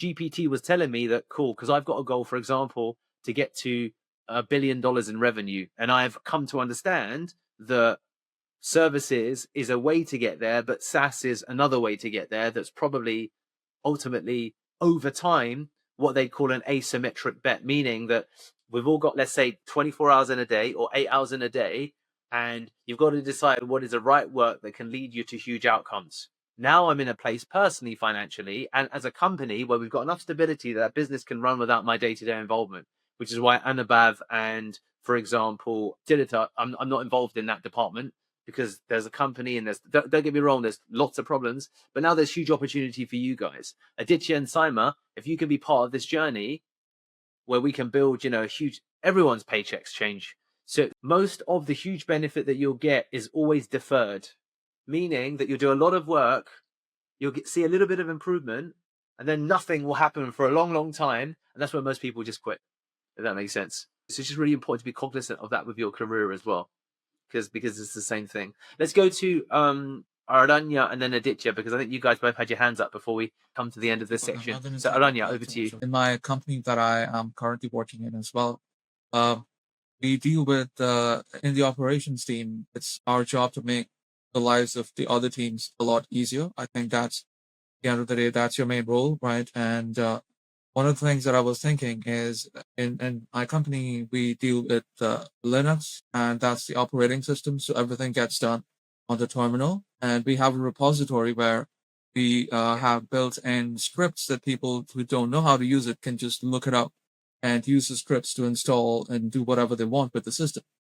If we can have something like that, I would love to work on that, where we can build it for the AI tools like ChatGPT, where a lot of people struggling to understand what should be the prompt or the script that I should type in order to get things done, make it more productive. Well, it's the perfect prompt that I can type to get this and get that. If I can build a repository that contains those perfect scripts in place, then, they would spend less time thinking of it. They can just search it up and put it in, get things done.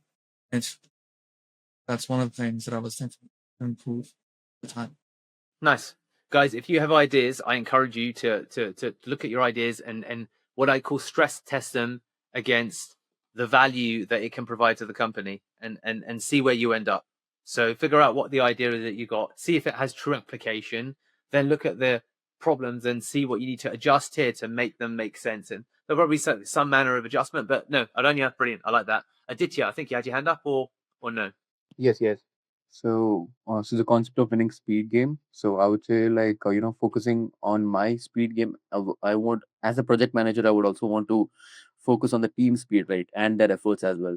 So one tool which I would want to be working on in the future or to learn as well would be Jira also. Like that would help a team. To everything will be in one particular software itself. So you don't have to be considering the bug sheets and fixed sheets. you have to go here, like you have to put more efforts into opening an Excel sheet, and you have to do all that. So if a team has this software called Jira by Atlassian, that would make it more easy, I would say, and we can track different tasks and also assign different tasks there itself. So the communication would be better as well. So that is what, as in my project management domain, I would want to be gaining skills in that, so that that would make it easier, I would say. I think that's a brilliant idea, And again, guys, what Aditya has just communicated, I think, is really important. And that's really a safe and pragmatic way to start, which is, what tool can I learn that will become really powerful for any organization that I walk into that has upside? So if you're in project management, becoming a masterful project management tool expert in a particular platform is going to always be advantageous, because then you can say, look, we could do this better in XYZ tool, whatever is your tool of choice. Same thing with other departments. So, Sabomi's in Sabomi copywriting is in cold calling, because it's about effective copy, email, as well as LinkedIn. So becoming a masterful copywriter is the meta skill that will carry across anything as related to lead generation, because the platforms will change, the technologies will change, those will improve. So thinking about ultimately what is that skill or tool, or skill and tool, that relates to your department is really important. So, speaking now about 3 sections. So the first one that we covered was the commitment to the execution of the basics, right? Which is the whole turn up on time principle and follow the instructions principle, which I think you all become cognizant to. Then we spoke about the principle of creating the value that nobody asked for. To do that, you need to figure out what the problems are. Some of them will be obvious, some of them won't be obvious, some of them you need to figure out. And of course, when you figure out the problems, you also need to figure out the problems that carry value in the eyes of the person that you're solving them for, because you might have solved problems that people just don't care about. A good example of that is this is what something we're thinking about, is that I'll say to my wife Daniela, oh, there's this transcription tool that will save you from having to listen to these annoying voice notes from people that she knows sometimes when they send a 7-minute voice note, but she's not interested in the value of the transcription tools. She doesn't care. So I solved a problem that she wasn't interested in having resolved, even where the annoyance exists. So you need to balance all of these things, right? Because what's a problem in my mind for her might not be a problem in her mind, or I need to find a different way to kind of educate her as to the process. So it's something worth thinking about. When you create the value that nobody asked for, one of the things you need to be mindful of is it then ultimately going to be value that is valued. And thinking about it in those terms. And then we spoke, of course, about winning the speed game, which is be the fastest responder, be the fastest executor, and be the fastest learner. So on that note, guys, what we'll do is we will take a break. Okay, so guys, go do your thing. See you back here in 12 minutes. All right, see you guys. So one of the things that you need to do, and this is whether you're in person or whether you're remote, is that you have to engineer visibility, not just performance, but visibility, because invisible work basically doesn't happen. So you need to really think about what that means. That this is where a lot of people fail, that you will do a lot of work, but then no one knows about you doing a lot of work. It's not just happens in your careers, it happens in your personal life. If you read 100 books, but then no one knows about it, then you've not, in their mind, read 100 books. You're just still the same person. This is the classic case of when you meet people after a couple of years of change, you still look the same, maybe dress the same, walk the same, talk the same, but you're not the same because of all of that you've done. Okay. So when it comes to ultimately the work that you do, you need to think about making sure that you don't do great work invisibly, because then it's very difficult to get rewarded for work that's invisible to others, which is where it becomes really important to focus upon documentation of work, to build automated structure where it can, and or manual, to reflect the work that you're doing. People don't keep career logs. How many people that I know that apply for example, cold calling roles, like so many, none of them have evidence of any of their past cold calling. It's crazy.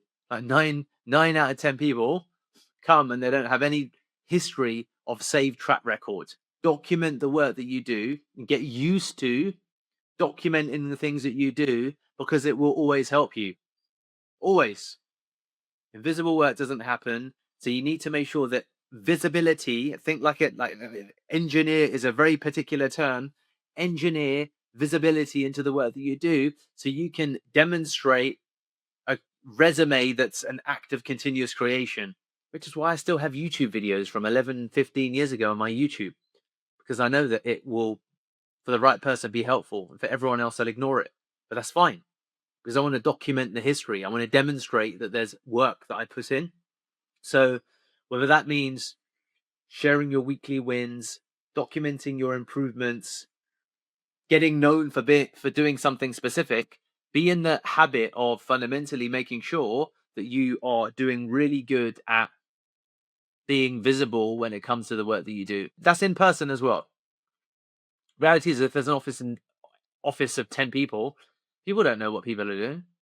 It's easy to hide, misguide, or underrepresent, and that's the important thing, because you work on the basis that people have honesty and integrity, but underrepresent all of the hard work and effort that you're putting in, all of the things that you've learned. You won't always get the outcome that you're looking for, but it makes sense to demonstrate the input, because sometimes people get rewarded for the input when they know that the output's difficult, which is why there's that concept of failing forward.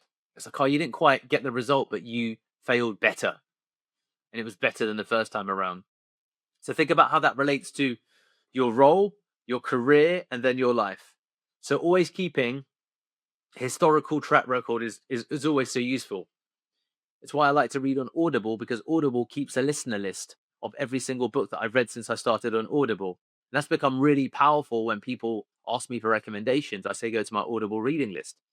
It's why I'm doing some of these trainings that I'm sharing with you, because I want to get into the habit of recording everything that I create, because it's going to be a reference for historical record and to, of course, save me repeating myself. So think about how that relates to the careers that you're in, because not enough people communicate, again, and part of it comes down to communication, right? As I told you, if you want to progress in your career, you have to become an extremely effective communicator. That's not just, for example, talking in meetings. It's also communicating your value via documentation, so that people can have a track record of all of the things that you've done, of all of the things that you've learned. So that whole thing about leaving a review, it's not just for you, or it's not just for your employer, it's for you. Because then you've got a reference, you've got proof. It all helps. It all helps. One of the reasons that we ask some of you, if you haven't done it yet, to record an employee testimonial or an intern testimonial, some of you might find it annoying. That if Pearl Lemon becomes $1 billion company in 7 years, that testimonial will be valuable to you, because you'll say, look, I was one of the early people. Here's my proof. Do you see what I mean? Do you see how it begins to all connect together? People don't do it. They're like, oh, so I did X, Y, Z. You're like, but there's no proof. You haven't documented what you've learned. You're not documenting, which is why this whole concept of building a personal brand isn't just about promotion, because everyone is a personal brand in the eyes of a couple of people.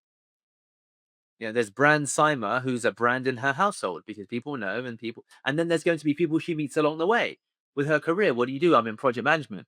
I've got XYZ project management qualification. Here's my history of the number of bugs that I fixed whilst at Pearl Lemon. Here's the platforms that I learned whilst I was at Pearl Lemon. Here's a screenshot that documents that. I even wrote up a cool little blog that I do once a month, every month, and I've done it for my entire career, just talking about some of the things that I've learned. They're the people that get pay rises. They're the people that demonstrate they've got real value. They're the ones that you can really look at and say, well, she's got proof. This guy's just saying stuff. They're both saying stuff, but she's got proof. Let's pick her. Does this make sense, guys, what I'm saying? Yeah? People don't keep career logs. People think that just building a personal brand is for the act of building a personal brand, but you have a career brand as well.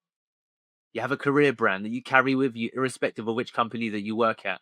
And if you're acquiring all of these skills, who knows when it will become useful?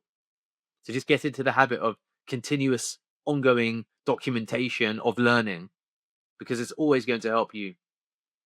There's tools that you learn. So whether that's a diary to yourself, once a month for 2 hours, you're going to put together a really well-written blog, or you're going to record a 30-minute video running through all of the things that you've learned and show proof of it, then fantastic.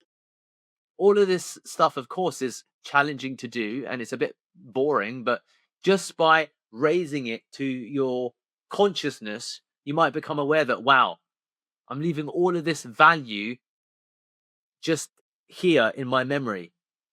That's an unreliable mechanism. It's better to like document it, because there will come a time where you'll forget the things that you've learned. And there's this saying that half of success is just remembering lessons that were since forgotten. Half of success is often just remembering lessons that you've since forgotten. So there's also value in just documenting it, because of course it reinforces learning, but you can look back at your historical trail. So, and that relates in organization, because as you learn and progress, are you sharing your weekly wins? Are you saying, these are all of the things that I learned this week to your team? Here's the evidence of it. This is the progress that I've made. Here's the qualification that I took. People talk about big companies having politics, but you've got to think about the personal politics of success. Just saying you stopped smoking isn't evidence of you stopping smoking. Here's the 317 nicotine patches that I have now used up that I can keep, that you can see here. Here's the difference in my bank balance in terms of how much money I save each month because I'm not buying cartons of cigarettes anymore. Here's my teeth, and look at this old image of the stains that I used to have when I was smoking and what it did to my teeth and gums. That's evidence. See what I mean? See the difference between the two. You want to be in camp number 2 throughout your life. Throughout your life. Which is where, if you can keep an audit trail, it's going to be really important. Keep a bloody lifelong audit trail. There's all kinds of value that it will have for you down the line. In your career, it will help you massively. Because there's value that you pick up at any company that you work in. And if you're just relying upon going to an interview and talking about it, you're doing yourself a disservice. Because there's all this value that you'll have stored in a capsule in here, and you're compressing it into 2 lines, and you're speaking about it for maybe 5 minutes maximum. And that's the entire sum of perhaps a company. Lemon, I hope, would be one of them, where you'd say, you know what, I learned some things here that set me up for my career. And here's the evidence. Here's a screenshot of one of the company meetings that I sat in. Here's an element that I cut out that I put up onto my own YouTube channel. Here's XYZ. Here's a screenshot of the Friday meetings that we sat every Friday. Here's evidence of me working with an international team. And I see it with some of the applications that I get, that there's people that talk about some of the stuff that they've done. And then there's less than 10% of the people that talk about what they've done, but they share their screen and they show me the proof as they're talking about it. And I always say, I want that guy. I want that guy. Immediately. I want that guy. So think about how that relates to your careers, because you need to ultimately get into the habit of making sure you're communicating the good work that you're doing. Because otherwise all that good work gets lost. It doesn't get valued, and then you feel undervalued, underappreciated. But the reality is that even if it's just you, and even if you're in a team of 2, you're not just competing with other employees. You're competing for attention with TikTok, with Instagram, with Netflix, with that person's own learning, fears, ambitions, hopes, goals, dreams. So you just need to get into the habit of documenting your progress. Is this making sense, guys, in terms of the opportunity that exists with engineering visibility? Most people, and these are just the good ones. Again, I want to re-echo my main statement that it is so easy to compete. Most people don't even update their LinkedIn profiles. It's out of date. I don't really use it anymore. It's fine. Most people, then we get into the stage of a personal blog or a YouTube channel or an Instagram or whatever it might be. Most people don't update anything. Most people don't document anything. Most people walk into a job and walk out of a role and don't keep a record of any of the work that they've done. And most people don't keep a catalogue of all of the things that they've learned across the course of their career. So then you end up losing, and you don't share with your management, your senior people, what you've learned and what you've accomplished and what you've developed. So you can then build that mind space of someone who's just an achiever. Simon comes to me this week, Deepak, quick update. I found 53 bugs this week. Week number 2, Deepak, quick update. I found 67 bugs this week. Week number 3, Deepak, quick update. I found 109 bugs this week. In my mind, I'm just getting this version of Simon as a top performer. You see what I mean? Like, one sentence. By the way, Deepak, just so you know, this week I booked in 4 appointments. By the way, Deepak, this week I booked in 6 appointments. By the way, Deepak, this week, not as good as last week. I only booked 2 appointments, but here's what I'm going to do to work upon it so I can give you a better result next week. I'll be like, oh, wow, Anubhav is just sharing me all of his success.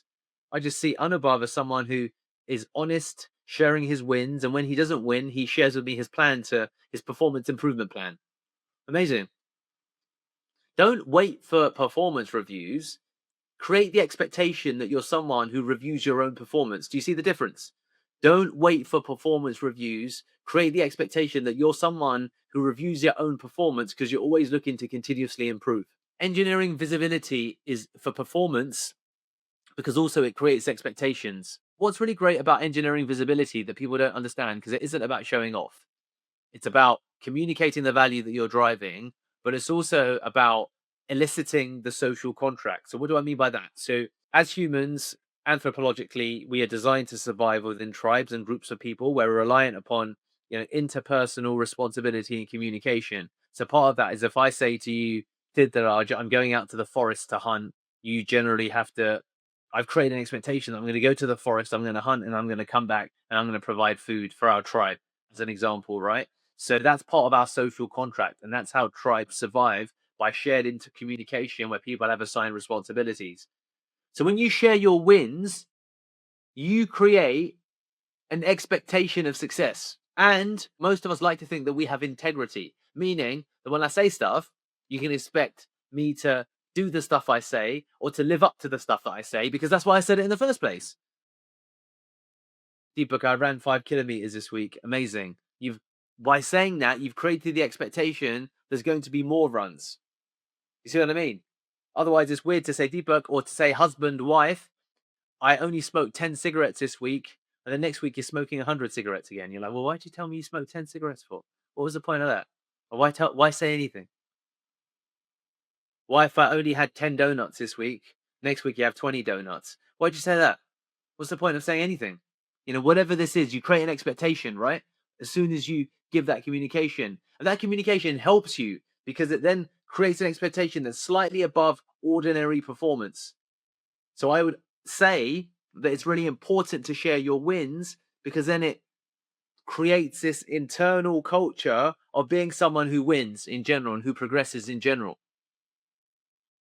People are shy about it, and I tell people that I want Pearl Lemon, and Pearl Lemon's going to become a $1 billion company by the time I turn 50, because our brains are prediction machines.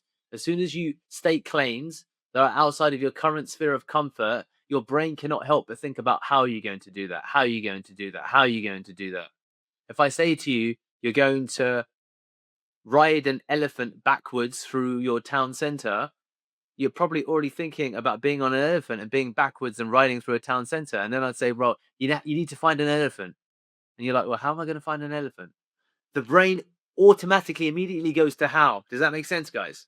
This is how the brain works, because we're geared towards problem solving. That's why it's important to engineer visibility, because it's about progress as much as it is about performance, because it will help you speed up your progress. So don't be shy about it. You shouldn't be shy about it. There's this whole concept of work in silence and let success be the noise, or be quiet. But you should speak about your victories to people whose opinions that you care about, because of the creation of the social contract, because it then creates and for some of you, of course, that's scary. But I mean, that's why we're here, right? That's the whole point. Like, how to succeed is by going outside of what's the ordinary level of expectation. And you know who your senior managers are. You know who the people that you can speak about your victories are. So ask yourself, are you really going to them and talking about your victories? And you probably aren't, right? Most of you probably aren't, I'm guessing. Well, you should, because then it's going to create that expectation. And that expectation is challenging, but that's how you can accelerate your career growth. So there's a huge psychological aspect to it, as well as career history aspect to it, about documenting everything, keeping a historical track record, which is important, right? Because then you have that hour a month with yourself where you document your learnings and your wins for the month, and you really think about it. You spend 30 minutes just thinking about it, and then you spend 30 minutes creating the content, or it's 2 hours, whatever it is, every month for the rest of your career, however you want to do it. Or if you're doing it along the way, then fantastic.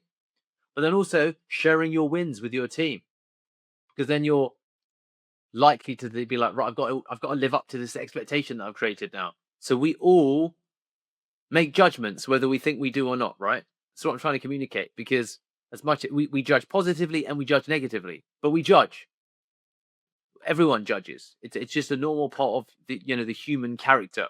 So I'd love to now hear from any of you who are thinking about some of the wins that you have had that you would like to share. So take 30 seconds, or if you already got something you want to share, I'd like to hear about some of the wins that you've already had so that I can get a sense of what to expect from you. And you're going to share it with me. And then I'd like you to also, of course, share it with anyone who's a senior person within your team. So let's go to Anubhav now. Yeah, thank you for the opportunity. And I would like to start with my previous experiences. I have 2 experiences. So, in my previous experience, when I was doing the sales and business development, and also involved in some hiring processes, that was a choice, but I did do that also. And in the initial month, I was learning the processes and understanding how the things were working. How can I be productive in the team? How can I add value to the team? And that is the main thing here. Also, I would like to mention that. So initially, I was doing a conversion rate of around 7 to 8 percentage. But when I understand the process, understand things, how the things are working, how the clients are, what their expectations are, and how should I uh, mm, improve my pitch. I was doing 15 to 20 percentage of conversions. So I was also promoted to a team leader, and I was handling 10 interns there. So that was my achievement. I am very proud of it. Superb. Superb. Yeah, Amazing. Thank that's you. all. Thank you for that, Anubhav. Well done. And I think that getting that conversion increase is brilliant, and it's a great way to set expectations. So perfect. Thank you. Let's hear from one more person before we go to the next section. Let's go to Ayush. Go ahead. I got a team of 4 people, and I had like 22 days for an event. I had a fucking event done in like 22 days. I had a revenue days of INR 1 lakh rupees. That is around $1,000 of revenue. Having 4 members in my team, we have a external relation. Basically, we have influencers worth 10 million of their reach in our event in just 22 days. We made that event like that, and after that event, we secured a partnership of 2 lakh rupees. That is on $2,000 in just 22 days. I have a team of only 4 people that was working with me on that event, and it was a crazy ass event that, and I get a pretty good recognition from all my seniors at that time. And after I left it because I think my learning was stopped. So that's the thing. Well, thank you for that. Ayush, well done on the event. Well done on the revenue that you were able to create with a small team. And look, as I hear, what's great about that is that the self-confidence it drives within you, the expectation that creates, there does come some, of course, pressure to a degree with that, but it demonstrates to the people around you that you're people that come with a pattern of success. And we all want to invest our energy and time at the end of the day with successful people. That's kind of what you want. You want it around you. So there's many upsides to ultimately engineering visibility and not just obviously engineering performance. So I think that's great. And what I would encourage all of you is to get used to or habituate documenting your progress. So if you're not doing that, then you really should do that, because otherwise you might have been like, wow, I've been 2 years, 1 year, 5 years, 15 years in business, and I have very little proof, honestly, of all of the things that I've done. So don't worry about what's past and just get into the habit now. Set some time aside every weekend or every Friday, whatever day it is, and just focus on writing some of the stuff up. It doesn't need to be perfectly positioned and well designed. It just needs to exist with proof. And all of that stuff you can worry about later, or never worry about it at all, because it's not there to be aesthetic. It's to demonstrate all of the hard work that you put in.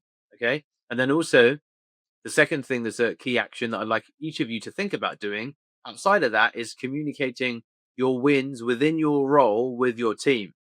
This week, this is what I achieved within the business. This is the week. This is what I achieved. This is a problem that I solved.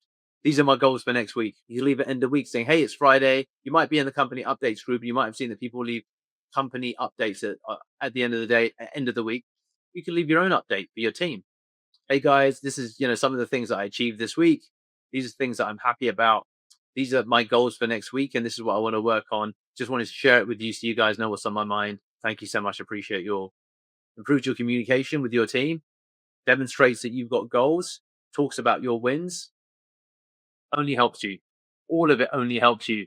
So these are some of the things that I think you could focus upon to make sure that you're able to engineer visibility. Right. So we're going to carry on talking about the next point now. So the next thing that for me I think is quite key is reducing like friction everywhere you touch. So reducing friction everywhere you touch. So what do I mean by that?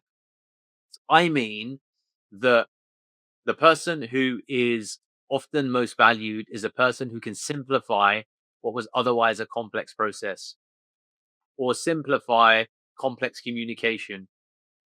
So what that means practically is that if there's a process that's messy, you can rewrite it to make it clearer. What that means is if there's, of course, repeated work, you can create templates. So where you think, oh, a template for this should really exist, then let me go ahead and create that template. When there's complex communication, you can often say, look, here's the short version of what happened and here's the long version. Here's 2 lines on what's happened. The team is struggling because we have problems with phone numbers and it's affecting our ability to drive results.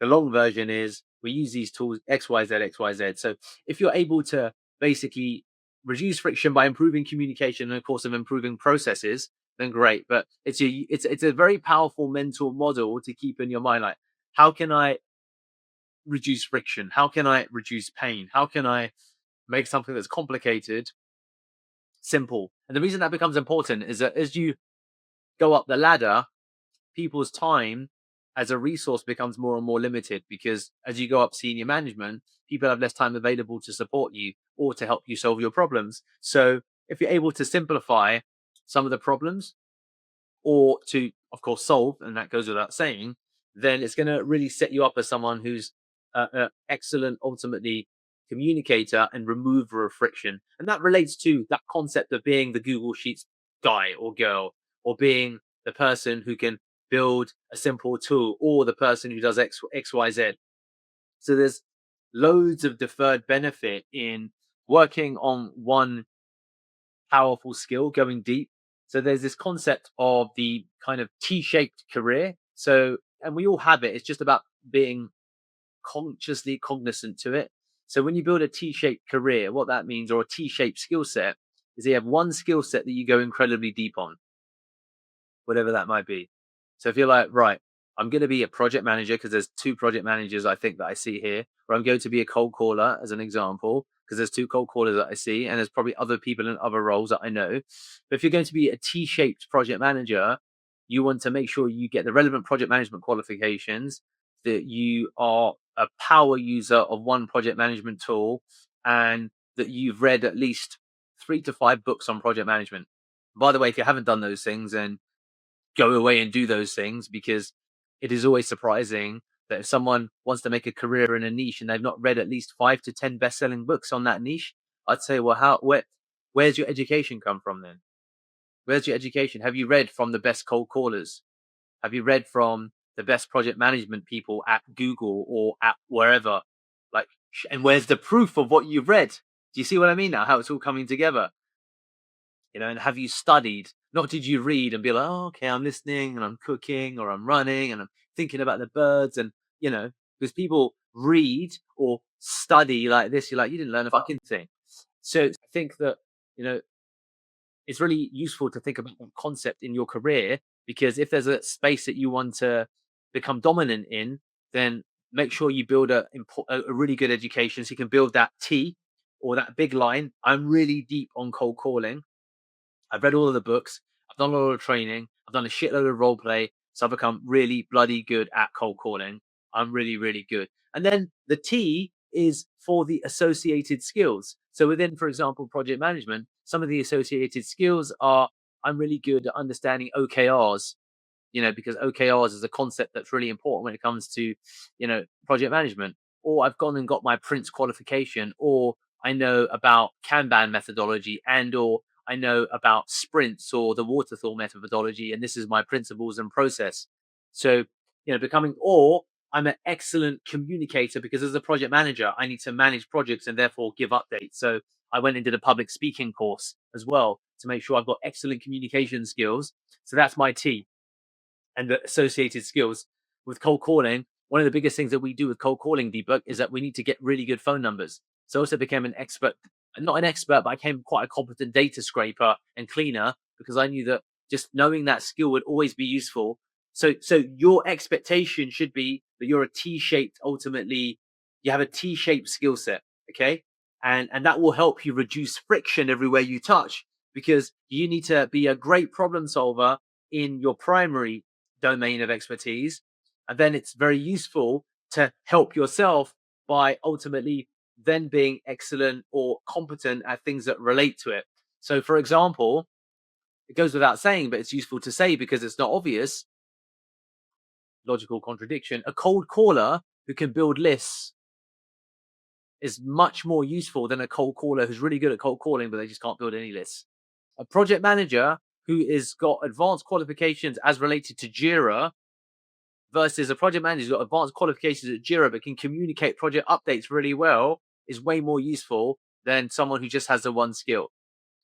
And that then enables you to reduce the friction because ultimately what happens is that there's inefficiencies that are created everywhere. There's always so many inefficiencies.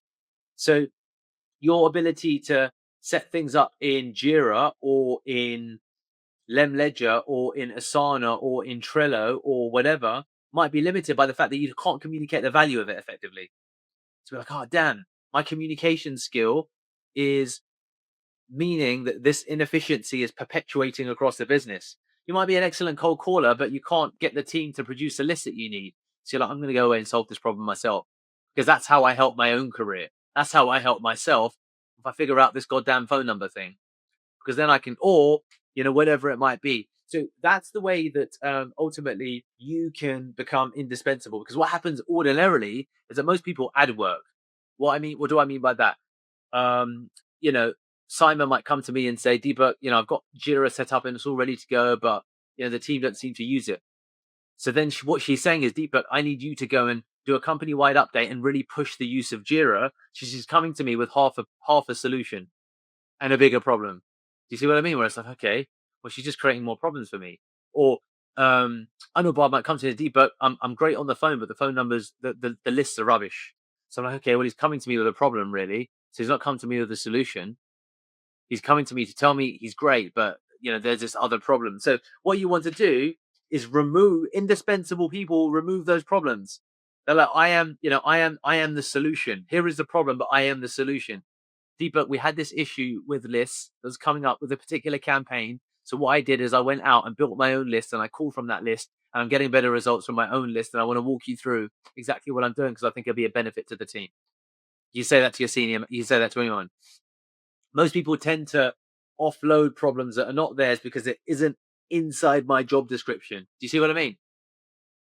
That's most people's attitude with their role. When it really shouldn't be, because that's not how you become indispensable. Because there's this whole concept that, so why is it, for example, that a CEO, and you see it often on YouTube, that will be paid $30 million and there's people on the shop floor that are getting paid less than $30,000, like 30,000, 30 million. It's because of the differential in terms of economic output. That's why people that in senior roles get paid more because they can create greater leverage. And that begins by ultimately the acquisition of skill, the application of effort, and then with the application of effort, you can then begin to remove frictions and remove problems that sit around people. I came in and I was able to get everyone set up and working within a project management tool. We're able to use Jira to track how many bugs were fixed. And then we just used a quick AI tool to create this beautiful dashboard. So Deepak, now you can dynamically check this dashboard because it syncs with Jira. You can just check how many bugs are being fixed, which tools are being fixed in. You can identify patterns and the people that are fixing the bug. You can now have a scorecard for who's the most consistent bug fixer across the team. Yeah, this is an example. Deepak, cold calling. I noticed that we're all calling, but there's no dashboard where people can be aware of what's happening. So I created a dashboard. Or, Deepak, a lot of people weren't having success. So I went away and did a 9-hour cold calling course. And now I'm doing less calls, but I'm booking more appointments. And I'm, look at all of these appointments that I've generated because I'm getting the best quality of appointment attended, whatever it might be. There's so many different versions of this, and a lot of it is like inefficiencies. And the person who can fix these problems becomes critical to the business. Because like, wow, this person just comes in. This person is a hammer. They just come in and they fix problems. They fix inefficiencies. They find ways to get it done. What typically happens is that employees come and they just, you being an employee, you being, and also, we, Pearl Lemon, are employed by our clients. It's the same thing, right? It's the same thing. We're employed by our clients to solve problems. And what often happens is you see it, that companies will go to a company and say, look, you've got all of these other problems you need to fix, so then we can do our job. It's like the companies that, make big inroads, go ahead and fix those problems as well. We'll fix those problems so we can fix our problems. That's what I call the champion mindset. So, okay, there's all these problems, and we need to go ahead and fix these problems. So let's fix these problems, so then we can work on our core problem. But most people don't think about it in these terms, like this concept of reducing friction with everything that you touch. If you see a process that's broken or is just problematic, how can you simplify it? How can I simplify it? So observe the input, look at how you can reduce that input to create a more effective output. Or if the output's extremely messy, catalog the input and then think about how can I restructure the input to create a much more cleaner output. And again, it's not just true of Pearl Lemon. Every single organization that I've seen has problems like this. It doesn't matter about the size or the structure or how they advertise outside in. Once you get inside an organization, you understand where the efficiencies live and where they exist. So outside of onboarding, because I know that that's going to come up, so separating onboarding, I'd love to hear from anyone who thinks, you know what, there's a process that I've seen or something that I've seen that's a problem, and I'm going to make it my goal to fix it because I know that that's going to help the department or that's going to really improve things overall. Anyone who would like to, I'll give you guys up to a minute to think. And anyone who wants to contribute, go ahead. Put your hand up. Yeah, go ahead, Ajit. Yeah. So, considering in this particular role, that is project management role, we would have to maybe work with different teams as well, right? Different domains as well sometimes. Uh, so I feel like a team introduction with different teams or anything as such, just to break the ice, to be honest, and have a connection with different teams, so that we can work without any disturbance or anything as such. So that would be a great thing in the company, I feel right now. A slight team introduction with everyone and understanding their whatever it is. Yeah, So I think it's a good idea. I think you're right. I think that's something that could be organized, and I think we could talk to Zane to see if you could organize introductions with other departments. yeah. So speak to Zane about that. I think it's a great idea. Yeah, cool. Go ahead. Go ahead, Alanya.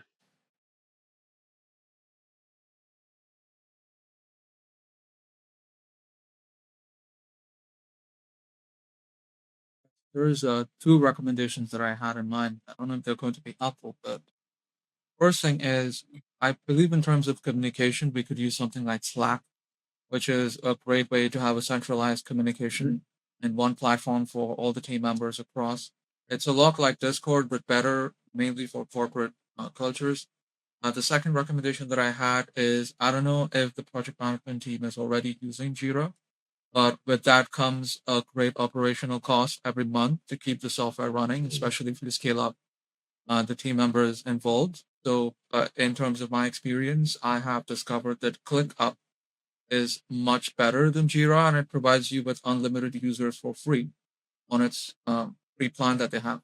And it provides you with everything that Jira does, and it's often widely used in Nice. digital Nice. marketing Okay, cool. platforms that are quite Good. global So in Slack terms of and their style. So I would recommend that change if ClickUp. that's something that's So tool-based suggestions, which is great. So the next thing I think that I want to talk about in terms of things that we can set you up for success in your first 90 days in any role is also the control of information flow. So let me talk about what I mean. So this is a big one. A lot of people don't really kind of understand it, because what tends to happen is that there's a flow of information that goes across any organization, up, down, and across, like a status update for a campaign, or a status update for someone who's come on, who's onboarding, or a status update with a project, or a technical fix, or a alternative solution. And ultimately what tends to happen is that most employees either hoard the information, so they keep the information, or they pass it along badly without proper updates. So then that communication or that update isn't really disseminated across the organization effectively. And what that means is that if you've ever heard of the concept of Chinese whispers, that the information goes through some kind of inner tube and comes out completely different on the other side. Well, that update is not properly communicated across the company. So you've often maybe heard of it in terms of curation, like a museum curator, or a news curator, content curator. The leaders or top performers often are great curators of updates or information across the business. So what that means is that you've got all of the things that you're doing to improve within your own role. We spoke about the concept of improving communication, sharing your wins. There's also lots of updates that are coming within the business or within your department, and being someone who ultimately can be the person who provides top line insight that's filtered throughout all of the noise is incredible. Because oftentimes, like certainly for me, is to give you a good example of it, when I'm not involved in the day-to-day runnings of a business or a department, people will come to me sometimes with very specific problems absent the context. So Deepak, hey, I'm Anubhav. I'm part of the cold calling team. I've been here for a week right now. I wanted to walk you through basically a challenge we've got with a particular client. This is the client. This is what they do. This is what we're already doing. This is what we're trying to do to fix it. This is the problem that we're still facing. This is the planned solution that I've got in mind. We've had several discussions around it, and this is what I'd like to get approval from you as the next step. As opposed to, Deepak, I've got this process that I want to execute. It's working really well. I was like, huh? What? Who? When? How? So curating lots of information is really important. And sometimes I'll get loads of messages forwarded across to me without context. I'll get sent a random link without a reason for why I should open it and what the link contains. I don't mean like a virus. I mean like a video recording, or I mean a spreadsheet link.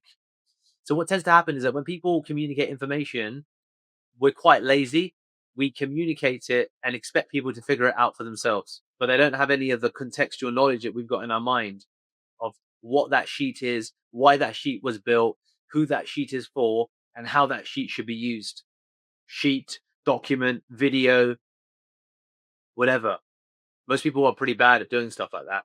So if you can be the person who provides that clarity, you tend to quite quickly become the go-to person to get clarity, especially when and the value is that when things are difficult, and when things are difficult, sometimes there's noise attached to it, or it's a project where there's lots of moving parts, and being able to assimilate that information and provide clarity of update, I think is really pertinent in your role when working with leadership, because leaders ultimately don't want more data, they want clarity and filtered insight. And then only if more data is required, then you can share the source data, if you will, share the whole package.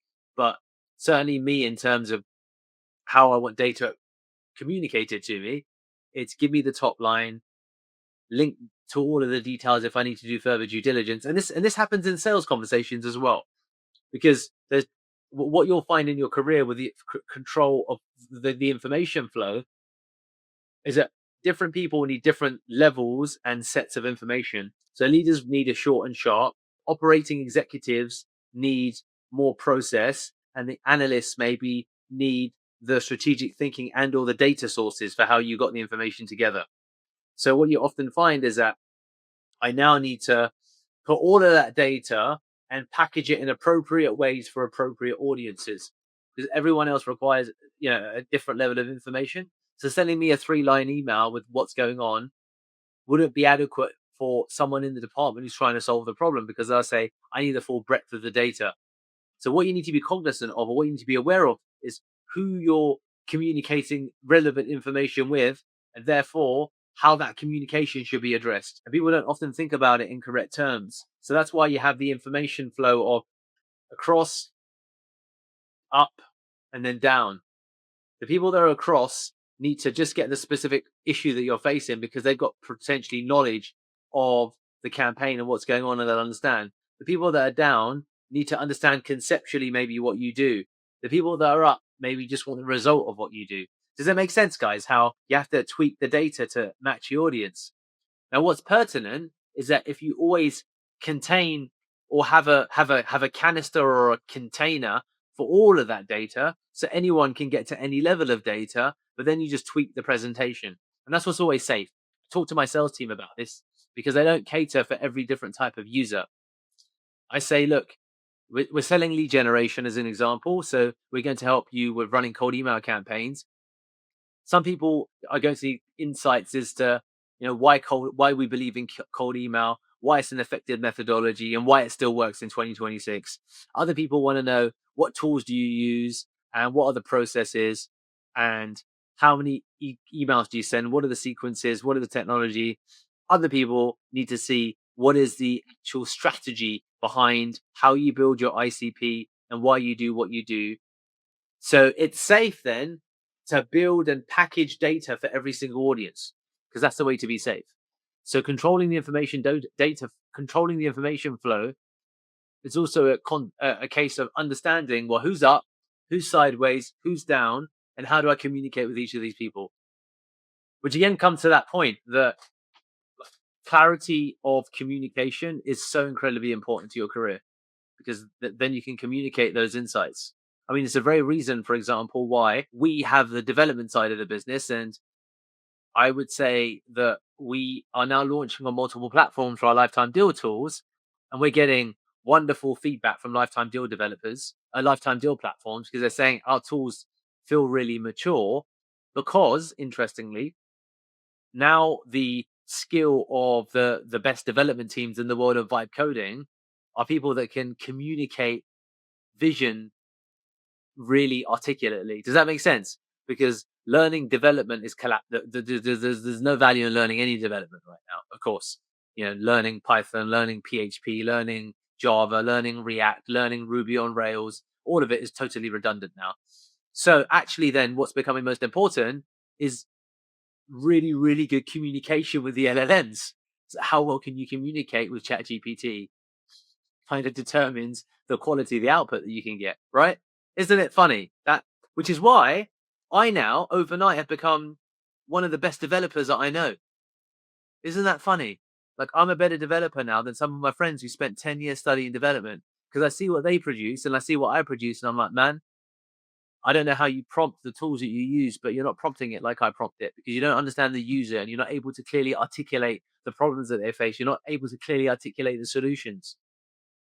So again, one of the things that circles this about success in your first 90 days, we live in the age where any learning of technical knowledge is going to be absorbed by the LLMs and then spat out. So again, it comes to, and which is why, interestingly, for you, Anubhav and Diraj, cold calling is one of the most, even more important as a skill to learn than it ever has been before. Because what is cold calling if nothing but really quick, clear, and articulate communication that's compressed, and dealing with different avatars over the phone every day and being able to quickly communicate value? This is what everyone's trying to do with basically the LLMs every single day. It's why the lifetime deal platforms that we reached out to, we've been approved by every single platform, and they say that we've got such a massive rejection rate now of tools that people are building, because people are just shipping crap. They're just shipping like a very simple clone that's an invoice generator, a signature generator. And they're like, they've not thought it through. There's no depth of complexity to the product. There's no brand moat. There's no real depth of thinking. They just quickly vibe coded something that's not very good. That's just a crappy clone. It's not going to sell. and it's not doing anything. So again, it relates to the quality of abstract thinking and the quality of being able to communicate clearly and articulately. And that's then how you can begin to control the flow of information. So even more than ever, we live in an age, I do believe, where the skill is the art of communication. Does this make sense, everybody? What I'm saying? The value that's ascribed to learning anything that's usually technical has all been replaced by just prompting, of course. And then AI agents will come. But yeah, I think prompting for the next 5 to 10 years is the meta skill. And what is prompting really? It's really good logical ability to communicate narrative in an extended fashion and think about how you can put things together. So that's why, as I read my notes, what it's got here is top performers curate and translate information. What's really happening? Leaders don't need more data, they need clear, filtered, actionable insight. So you summarize chaos into clarity, you flag risks early, you tell the boss what matters, not everything, and you align teams who are miscommunicating. So instead of forwarding 20 Slack messages, you say, here's the issue, here's the impact, here's what I recommend. The person who controls clarity controls decisions. And what is that if not really effective communication? Does this make sense to everybody? Why I'm what I'm saying, what I'm saying? Yeah, yeah. So I think that what I'd love to hear from anyone who wants to contribute now is, as you hear this section, what are your thoughts on how you communicate and what you want to work upon? I'd love to anyone who this is a safe space. Anyone who thinks that wow, I need to maybe lean into certain types of activities more, and I need to rethink about some of the things that I'm focused upon when it comes to my career. I'd love to hear insights from anyone who's had some aha moments, basically.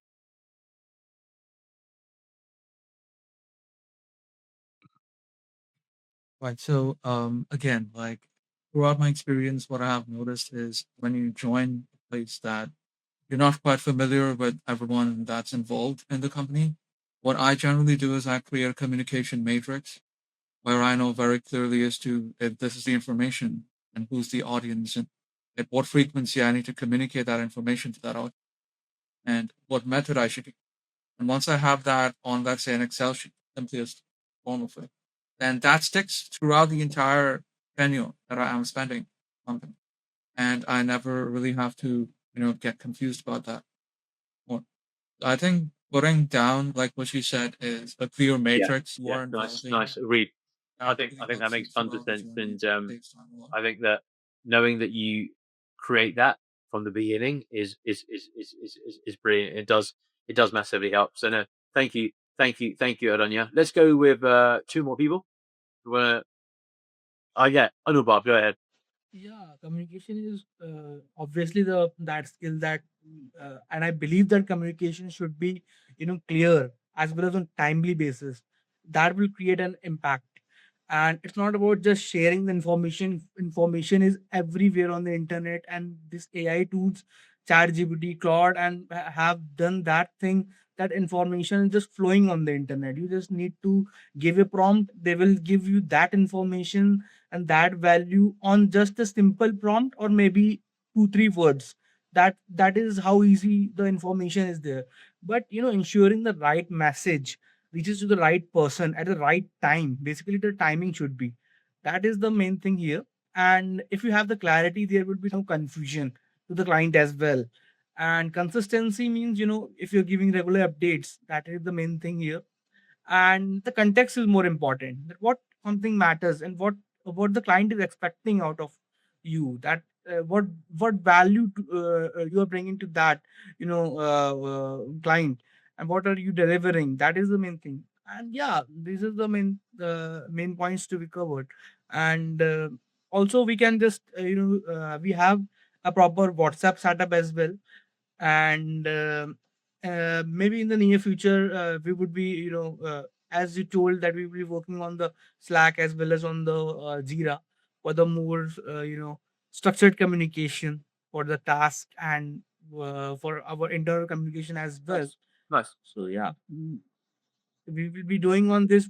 Definitely the results will be there, and I have achieved the results through this process only. My conversion rate was 14 15 16 percentage around.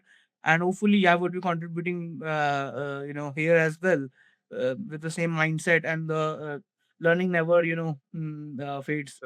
You learn every day, so that is the mindset I'm Nice. Well, thank you. putting And here I as think, well. as you said, that information does flow easily now, and making sure it's the right information at the right time to the right person is really critical. And that is why looking at the information flow and understanding, as you said, when to present it to the right person, how to present it is critical. So no, I like that. So anyone else want to contribute before we move on to the final section of the of this morning or afternoon? Cool. All right. Let's then move on to the item number 7 that I've got on my list, which is perhaps one of the most important. I would say that in the first 90 days of any new role, if you're able to attach yourself to revenue or cost savings, then you're ultimately going to become indispensable. So where does a company generate revenue? Because that's where you can skip to a degree, potentially your job description, and skip straight ahead to true value, which is revenue creation or cost savings. And the more obvious they are, the better. It is as simple as it sounds, in that if you're in a department where you're connected to or close to the money, then understanding how that money comes in and how that money is retained and how that money grows, and then looking at your activities and figuring out what can I do to support that makes you much closer to the reward as well for that. So understanding the flow of money, and then equally, if there's hard costs, if you're aware of salaries and or subscriptions, whether you know them or you can infer or calculate them, and then you can think, well, how can we kill that cost? Then again, you're attaching yourself to cost savings. So there are two areas, and the beauty of Pearl Lemon is that we're small, basically. As much as there's 120, 130 people, there's different departments or different parts of the business, and the departments aren't huge. The biggest department really is the SEO team, because they're doing all of the powering of the leads. But every other department is quite small. So you can just figure out, one of the things that you should kind of ask yourself, if you haven't, and everyone should always do that in a small business. In a big business, you can look it up on chat. I mean, you can look up any business anyway in the LLMs, but it's pertinent for you to understand the flow of money as related to the revenue and the costs. How do we make money? What do people? How much do we charge? What do people get for their money? What am I doing that's contributing to that money? And already ideas will start forming in your mind. Does this make sense, everybody? Same thing with the costs. What are our costs in this department or the company? Can I calculate those costs? How can I save some money attached to that cost? This is what every business will be interested in, or every company will be interested in. It's what our clients want. How can you help us generate more revenue? And we'll pay you a proportion of that, right? We'll pay you upfront for our deferred benefit. We'll pay you now for results that we'll see tomorrow. When it comes to services, or we'll pay you for services. Yeah, for all of our businesses, we do event catering. They pay us up front, and then we deliver catering at an event. We did the London Marathon. We worked with Adidas, or we worked with the Sheraton Hotel, or Christian Dior, or I don't even remember who we worked with, to be honest with you. We work with a lot of companies, and that's how they pay us. Pet relocation. We take pets around the world. They pay us up front, and then we relocate their pet for the deferred benefit. So probably none of you have taken time to investigate the economics of the business model. You can get assumed information, like in your own mind, ChatGPT information, but you have access to primary source, which is the people that you work with.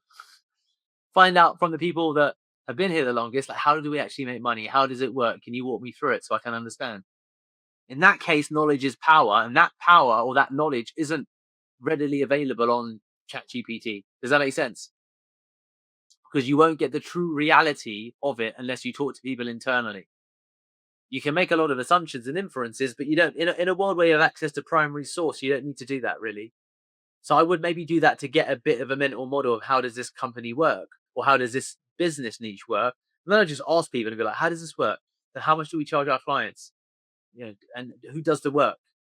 How much do they get paid? Do I know, or can I figure it out? Great. Okay. So this is the revenue. These are the costs. This is what I do.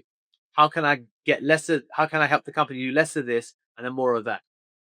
Without asking, because I might not have been hired for that, but can I do that? Will I get paid more money if I do that? Probably yes, right? Because it just becomes logical. So this isn't taught when you go into organizations, which is normal because we're focused on the role that we give you. It's not taught in schools, but this is entrepreneurial thinking. So there's entrepreneurs, right? People that go out and start businesses and do stuff. But there's also intrapreneurs, people who come into organizations and they grow the businesses like crazy. There's loads of success. Most CEOs of modern companies are intrapreneurs. I mean, yeah, most CEOs of big businesses go in and they grow an organization and they get paid millions for it. Intrapreneur, right? I am an entrepreneur within the context of an organization. So, if you're in marketing, then you track pipeline, not just campaigns. If you're in operations or project management, you track costs associated to the project. If you're junior, you can, of course, just look at, you can also look at top performers who drive in top revenue and understand that. But generally speaking, if you're able to identify where are the revenue, where are the cost savings, it will already be massively valuable to your role because you can understand how your role fits in. And if you're still confused, you can just ask people, obviously. You'll ask me, to figure out these things. And again, I'm telling you from experience, most people don't do that. They don't. Because they're too busy just figuring out how to turn up on time to a meeting. Or they're too busy figuring out how to do noise cancellation. The path to success is easier or simpler than you think. Apparently, it's not easy because everyone fucks it up. But it is simpler. It is simpler than you think. And I think that, again, all of this, as we've gone through it today, we started, 3 hours ago, more or less. It's all a question of how big your why is. Like, why should I bother? Why do I care? And I think there's the Pearl Lemon vision. And my vision is that whilst anyone works alongside me or wherever you work, I think it's important to, how can I do what's best for the company I work at? Because oftentimes doing what's best for the company is also, to a degree, when it's small, also doing what's best for me. If I can help the company succeed, logically I succeed. And that's typically the outcome. There's a lot of talk online where people will say that doesn't happen. But in most environments, when you provide value, you are rewarded because the market does reward you in most environments. Okay. And I think that to walk that journey, of course, you've got to have a big reason for doing it because there's going to be lots of parts of what I said today that become quite difficult, especially when you get confronted with the day-to-day responsibilities of your tasks. When you come out of this, they're going to be like, where's your SOD? Why haven't you fixed the bugs in here? Where is this thing with project management? What about this update? Like all of the things you get pulled into, which is why I wake up really early, right? Because I'm like, oh, okay, I want to make sure that my best brain power is used to solve my biggest problems. And your biggest problems may be within your work, depending upon the route that you take. My highest order value is sitting by myself to understand how I can create leverage for the company, which is something I need to do kind of independently. But a couple of years back, my biggest value was being on sales calls all day. A little bit before that, my biggest value was making sure that the delivery was great. Then more recently, my biggest value was how do I start new companies? How do I grow the lead generation for our business? How do I? So you'll find that as you progress, your focus will evolve over time, but making sure that you can do the things that will set you up for success. Because similar to you, we all are evolving and growing into different roles if you're doing your job correctly. So if 2 years have passed and you're still in the same role, it means that you haven't been doing the right work typically because you've not progressed. Assuming the progression is something that you want. So guys, we'll just bring things to a close with running through the 7 areas that we looked at. To summarize, I think the first thing is making sure you can appropriate or execute the basics. Read your job description, understand what you need to do within your role. Make sure that you turn up on time, present yourself well, and ultimately do as best as you can to fulfill the basics of the job requirement. A lot of people don't do that. We've seen it today. Remember, you saw them in the WhatsApp group. I put it whilst we were having our 10-minute break. I said, oh, there's 21 people in this group and like 9-10 people here or however many people are here. How many people have we got now? I think it looks right. Certainly not, certainly not 21 people as an example. So the commitment to the basics is easier said than done because you have proof, visible proof that people can't commit to it. Okay. For whatever reason, that's the first thing. Second thing is that you need to create the value that nobody asked for. This is your unfair advantage. Most people wait for tasks. Most people stay inside their job descriptions, and most people don't expand beyond that. Okay, so and that's how you can make yourself untouchable. How can you create the value that you're not being asked to create? Make that your model for success. Aranya, did you want to say something? Ah, go ahead. Go ahead. Yeah, right. Sorry, Deepak. I tried raising my hand earlier, but it didn't quite work. So I do have a bit of a response, again, based on my experience working in marketing company. I believe if you ask me where the money comes in, it's in the lead generation side, brings you the clients, and then the marketing side. And I would say huge potential is there in upselling to the clients that you already have in terms of them prepping for our packages and products that you provide. And in terms of cost savings, from what I observe, most of it is a remote setup, so you don't have any, but you're investing part Nice, of it. So I nice. think And that's then a I big think that the area. next step for you then, The usage of Aranya, as tools we to become increase cognizant or productivity. aware of Also, a what good this example. happens, is how based upon my role can I meaningfully in some way contribute to it in a way that if it has been already tried before, that I can execute it better, or if it's something that I believe hasn't been tried before, and how am I able to do that? So they're the key things to think about. So thank you, Aranya. Let's go to Dirtaraj.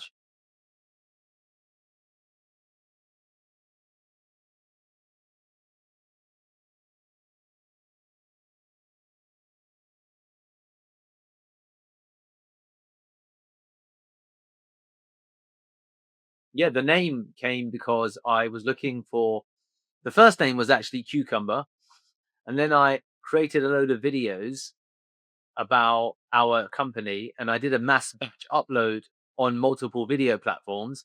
And then I got a Google penalty and the name got delisted back when I didn't understand about duplicate content in 2015. And my website was just like, oh, it disappeared off Google. What's going on?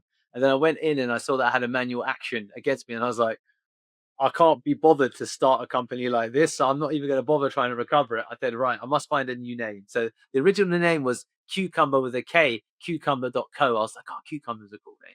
So that was actually the original first name. Then the name that we have today, Pearl Lemon, I was thinking of something that was two words. I always knew that I was going to start in marketing, but marketing wouldn't be my end. But I knew maybe being Indian and coming from a family where people just stick and stay at things. My parents worked in the same careers all their lives. My parents have been married since they were kids. I was like, if I start a company, I'm not really the kind of guy who'll sell it, do a new company, sell it, do a new company. So I wanted to create something that had a brand that could be for anything.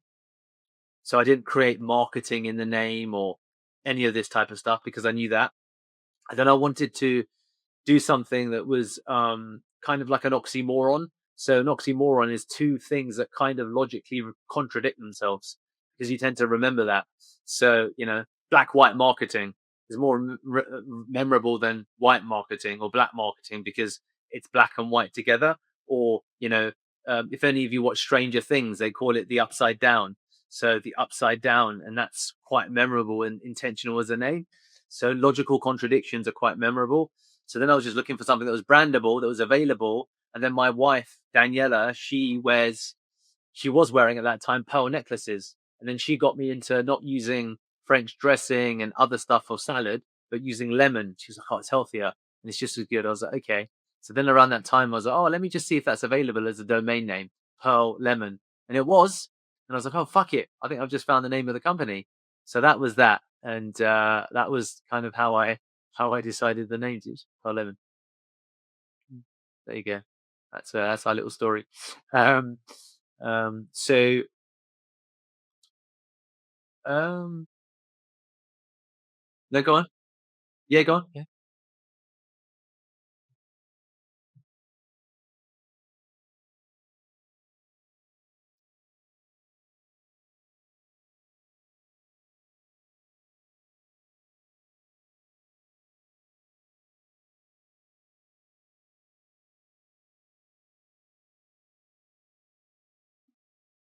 Nice, dude. Nice. Yeah. So it's a it's an unusual name that's quite memorable, I know. So yeah, that was it. That was it. So I would like yeah, to go add ahead. on the revenue side as well. uh, what what I have the experience that how I was generating the revenue in my company, and where I did focus from completing the task, and then switching on when I just got to know to the teams and understand how the work goes, how the revenue generations take place, understand through my team that how this revenue generation techniques and how the company is growing. So like in my previous experience, I was revenue focused, in later time when I was bringing 15 to 20% of conversion rates. So then my manager said that you are bringing a good revenue to our company, and that hits me. And after that, I was um, as I already mentioned that I was promoted to the leader of. I was handling a team of 10 interns. So that when I started understanding the what how does the company work really. And if I talk about the cold calling side, how will I be able to generate the revenue? So instead of completing the call targets, and I just focused on conversion rates.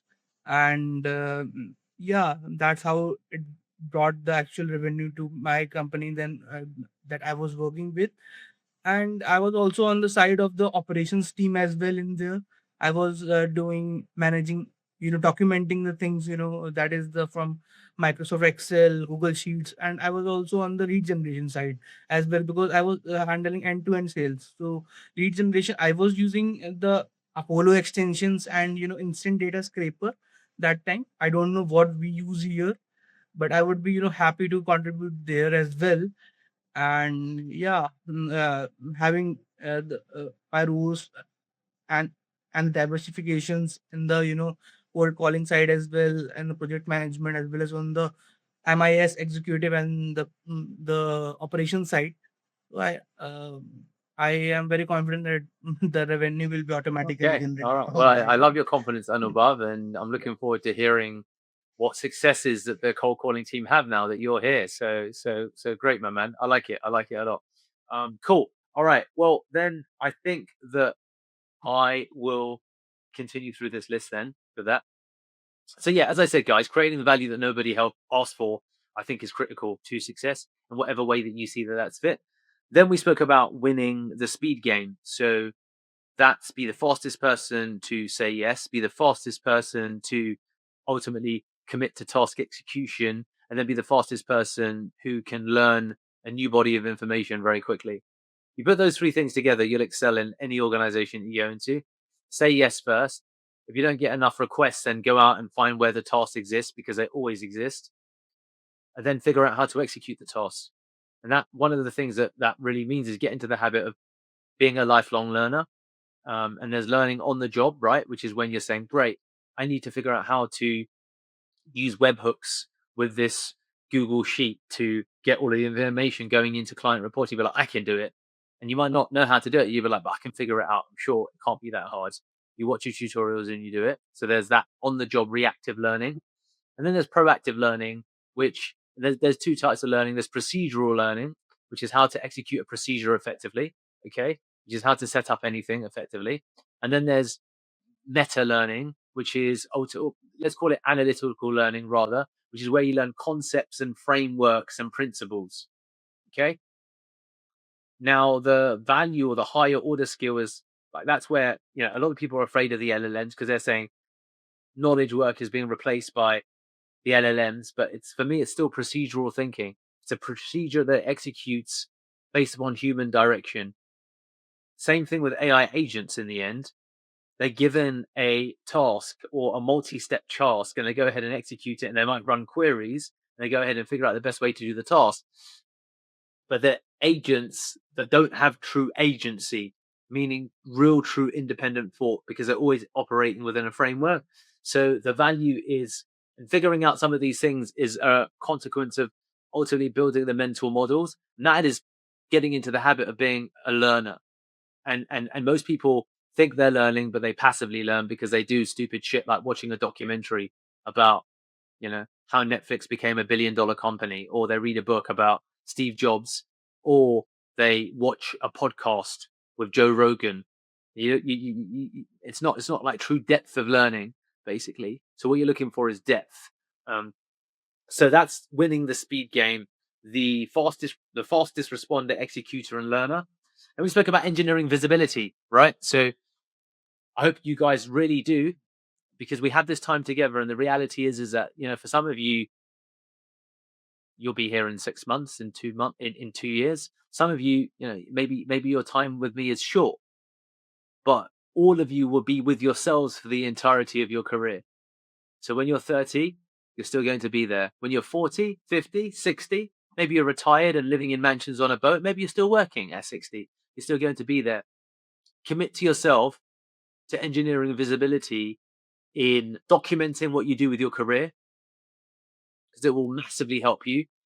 That couple of hours every month to document exactly everything that you've learned. And also talking about your wins, because then you create that expectation, talking about your wins and what the plan is for next week and how you intend to execute that plan. Get into the habit of just talking about that with your peers, because then you'll create that expectation of updates. You'll create that expectation of a commitment to success. You'll create that expectation that you're a successful person. It's scary, and it will be like training a new muscle. But if you get into the habit of doing that, you're going to see the success it will set you up for. It's funny. I'll talk to my coach, and I just purchased our kind of forever home in Italy, and it's got this amazing swimming pool with a view of the mountains. And I spoke to my coach, and she's like, "Oh, Deepak, 8 years ago when we first met, she said you showed me your vision board with this picture of this like mansion with a swimming pool." And I'd forgotten that I'd shown her, and I was talking about it. I had no idea how I'd get there. And it's funny that she's like, "Oh, 8 years later now, you have a swimming pool and you have a villa and you live on protected land that's protected by the EU, so people can't build on it. So getting a place with a swimming pool is really hard, because part of it is under EU conservation protection, like the European Union. How did that happen? I speak about my goals. So that whole concept of speaking your goals into existence, I believe to be true, because we are prediction machines. You say shit and you can't help but think about the how. Repeat it enough, your body will start to kind of, drag you in the direction of, Deepak, I'm going to get, I had this vision where I'm going to get 20 appointments a week, every week. I'm going to be the best cold caller this company's ever seen. Deepak, a year from now, you're going to be paying me $5,000 a month because I'm going to be bringing in $50,000 fucking dollars a month. I'm going to change your life. It's scary to say that shit out loud, right? It's scary, isn't it? Deepak, I'm in project management here within Lens Studio, but I'm going to be the person who's going to help us get to $10,000 MRR within 1 year. First of all, you have a, oh shit, I'm fucking nervous about what I've said moment. And then when you calm down a little, you start thinking about, how the fuck am I going to do that? Okay, how? So I think you guys should be ambitious and speak about your ambition, because we kind of fall to the level of our ambition. And most people just aren't fucking ambitious enough. Just they're not because you worry about what other people might think of your goals, but that's just their projections of your limitations, or their projections of their own limitations. Oh, well, fucking hell, no. What are you talking about? Can't do that. And for the most part, I always say that, be mindful of the people that you take advice from, because don't just listen to what they say. Look at their lives and think, if you're living the life that I want, then great, maybe I'll take direction from you. If you're not, then what do you really know? Do you know what I mean? So I think it's really important to, when we talk about engineering visibility, that you document your process, but you also speak your goals into existence. And that starts with talking about your wins and so forth. So there's that part there. And then we spoke about reducing friction from everywhere that you touch. So communicating the right information to the right person at the right time, because there's different types of avatars. You give information up, you give information sideways, you give information down. And different people need different things as part of the journey. Even being aware of who needs what and how they need that information presented really sets you up for success.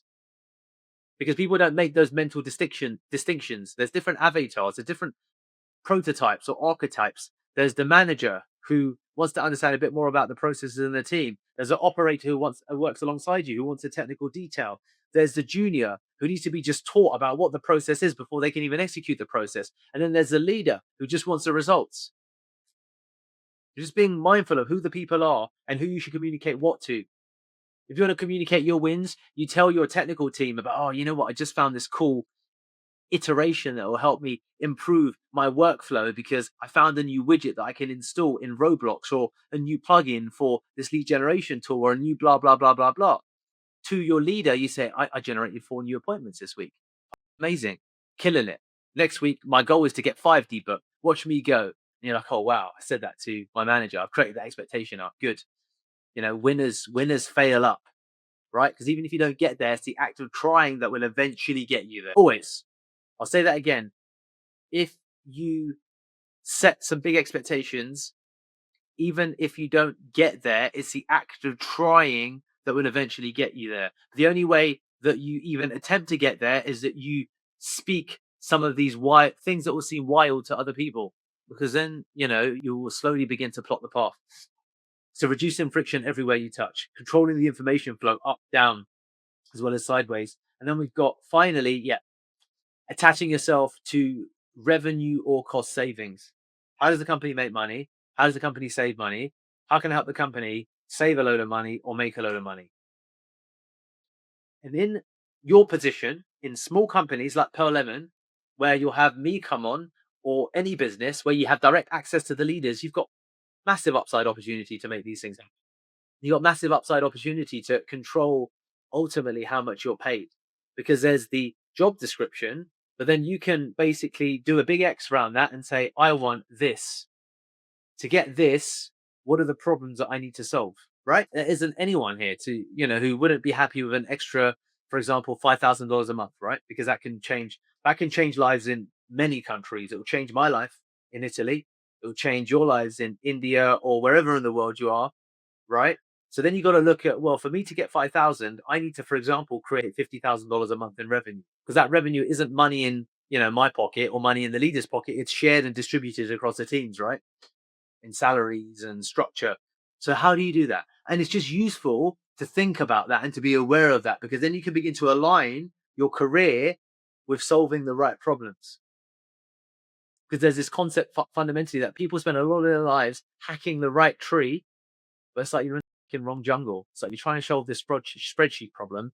The spreadsheet problem isn't a leadership and cost saving problem. You're trying to solve a spreadsheet problem to improve an automation, which is great because it's part of the journey, but always keep the end destination in mind and think about, is this going to help me get to my X salary a month?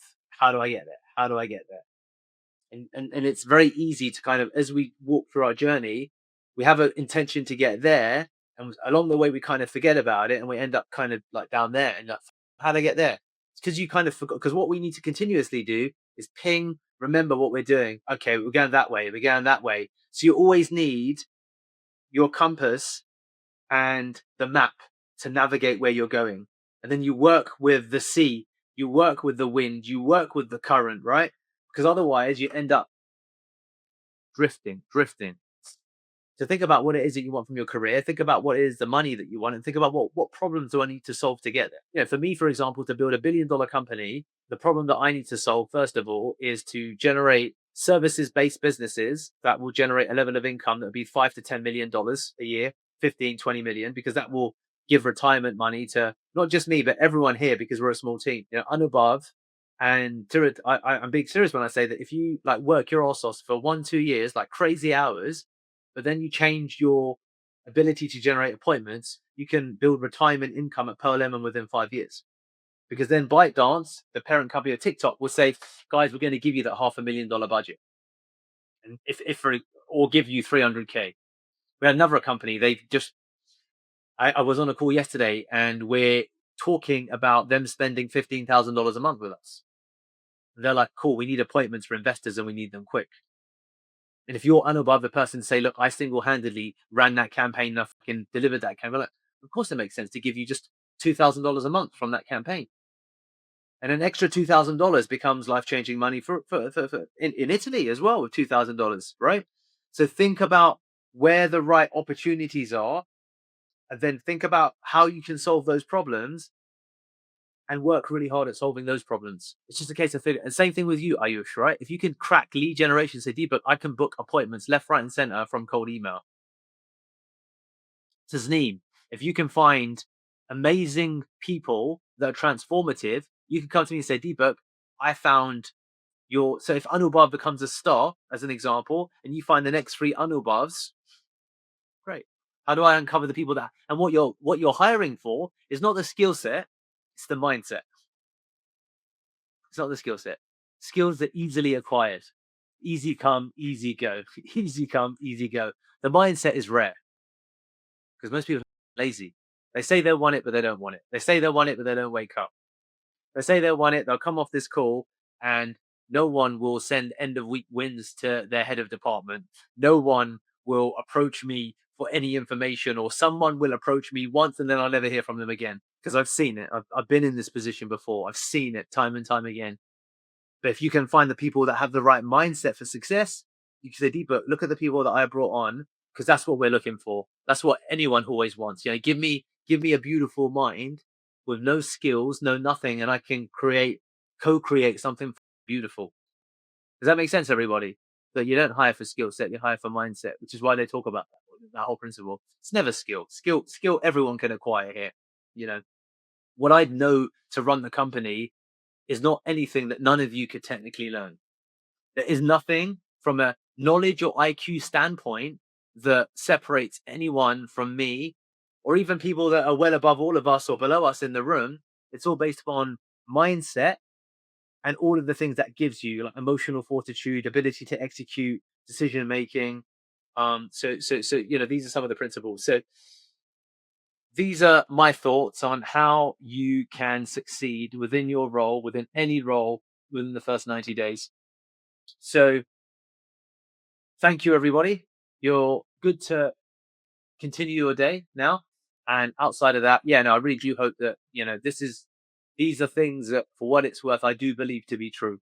So, you know, I wish you all the success at Pearl Lemon and all the success in your career in general, inside and outside of Pearl Lemon. No, thank you guys. See ya.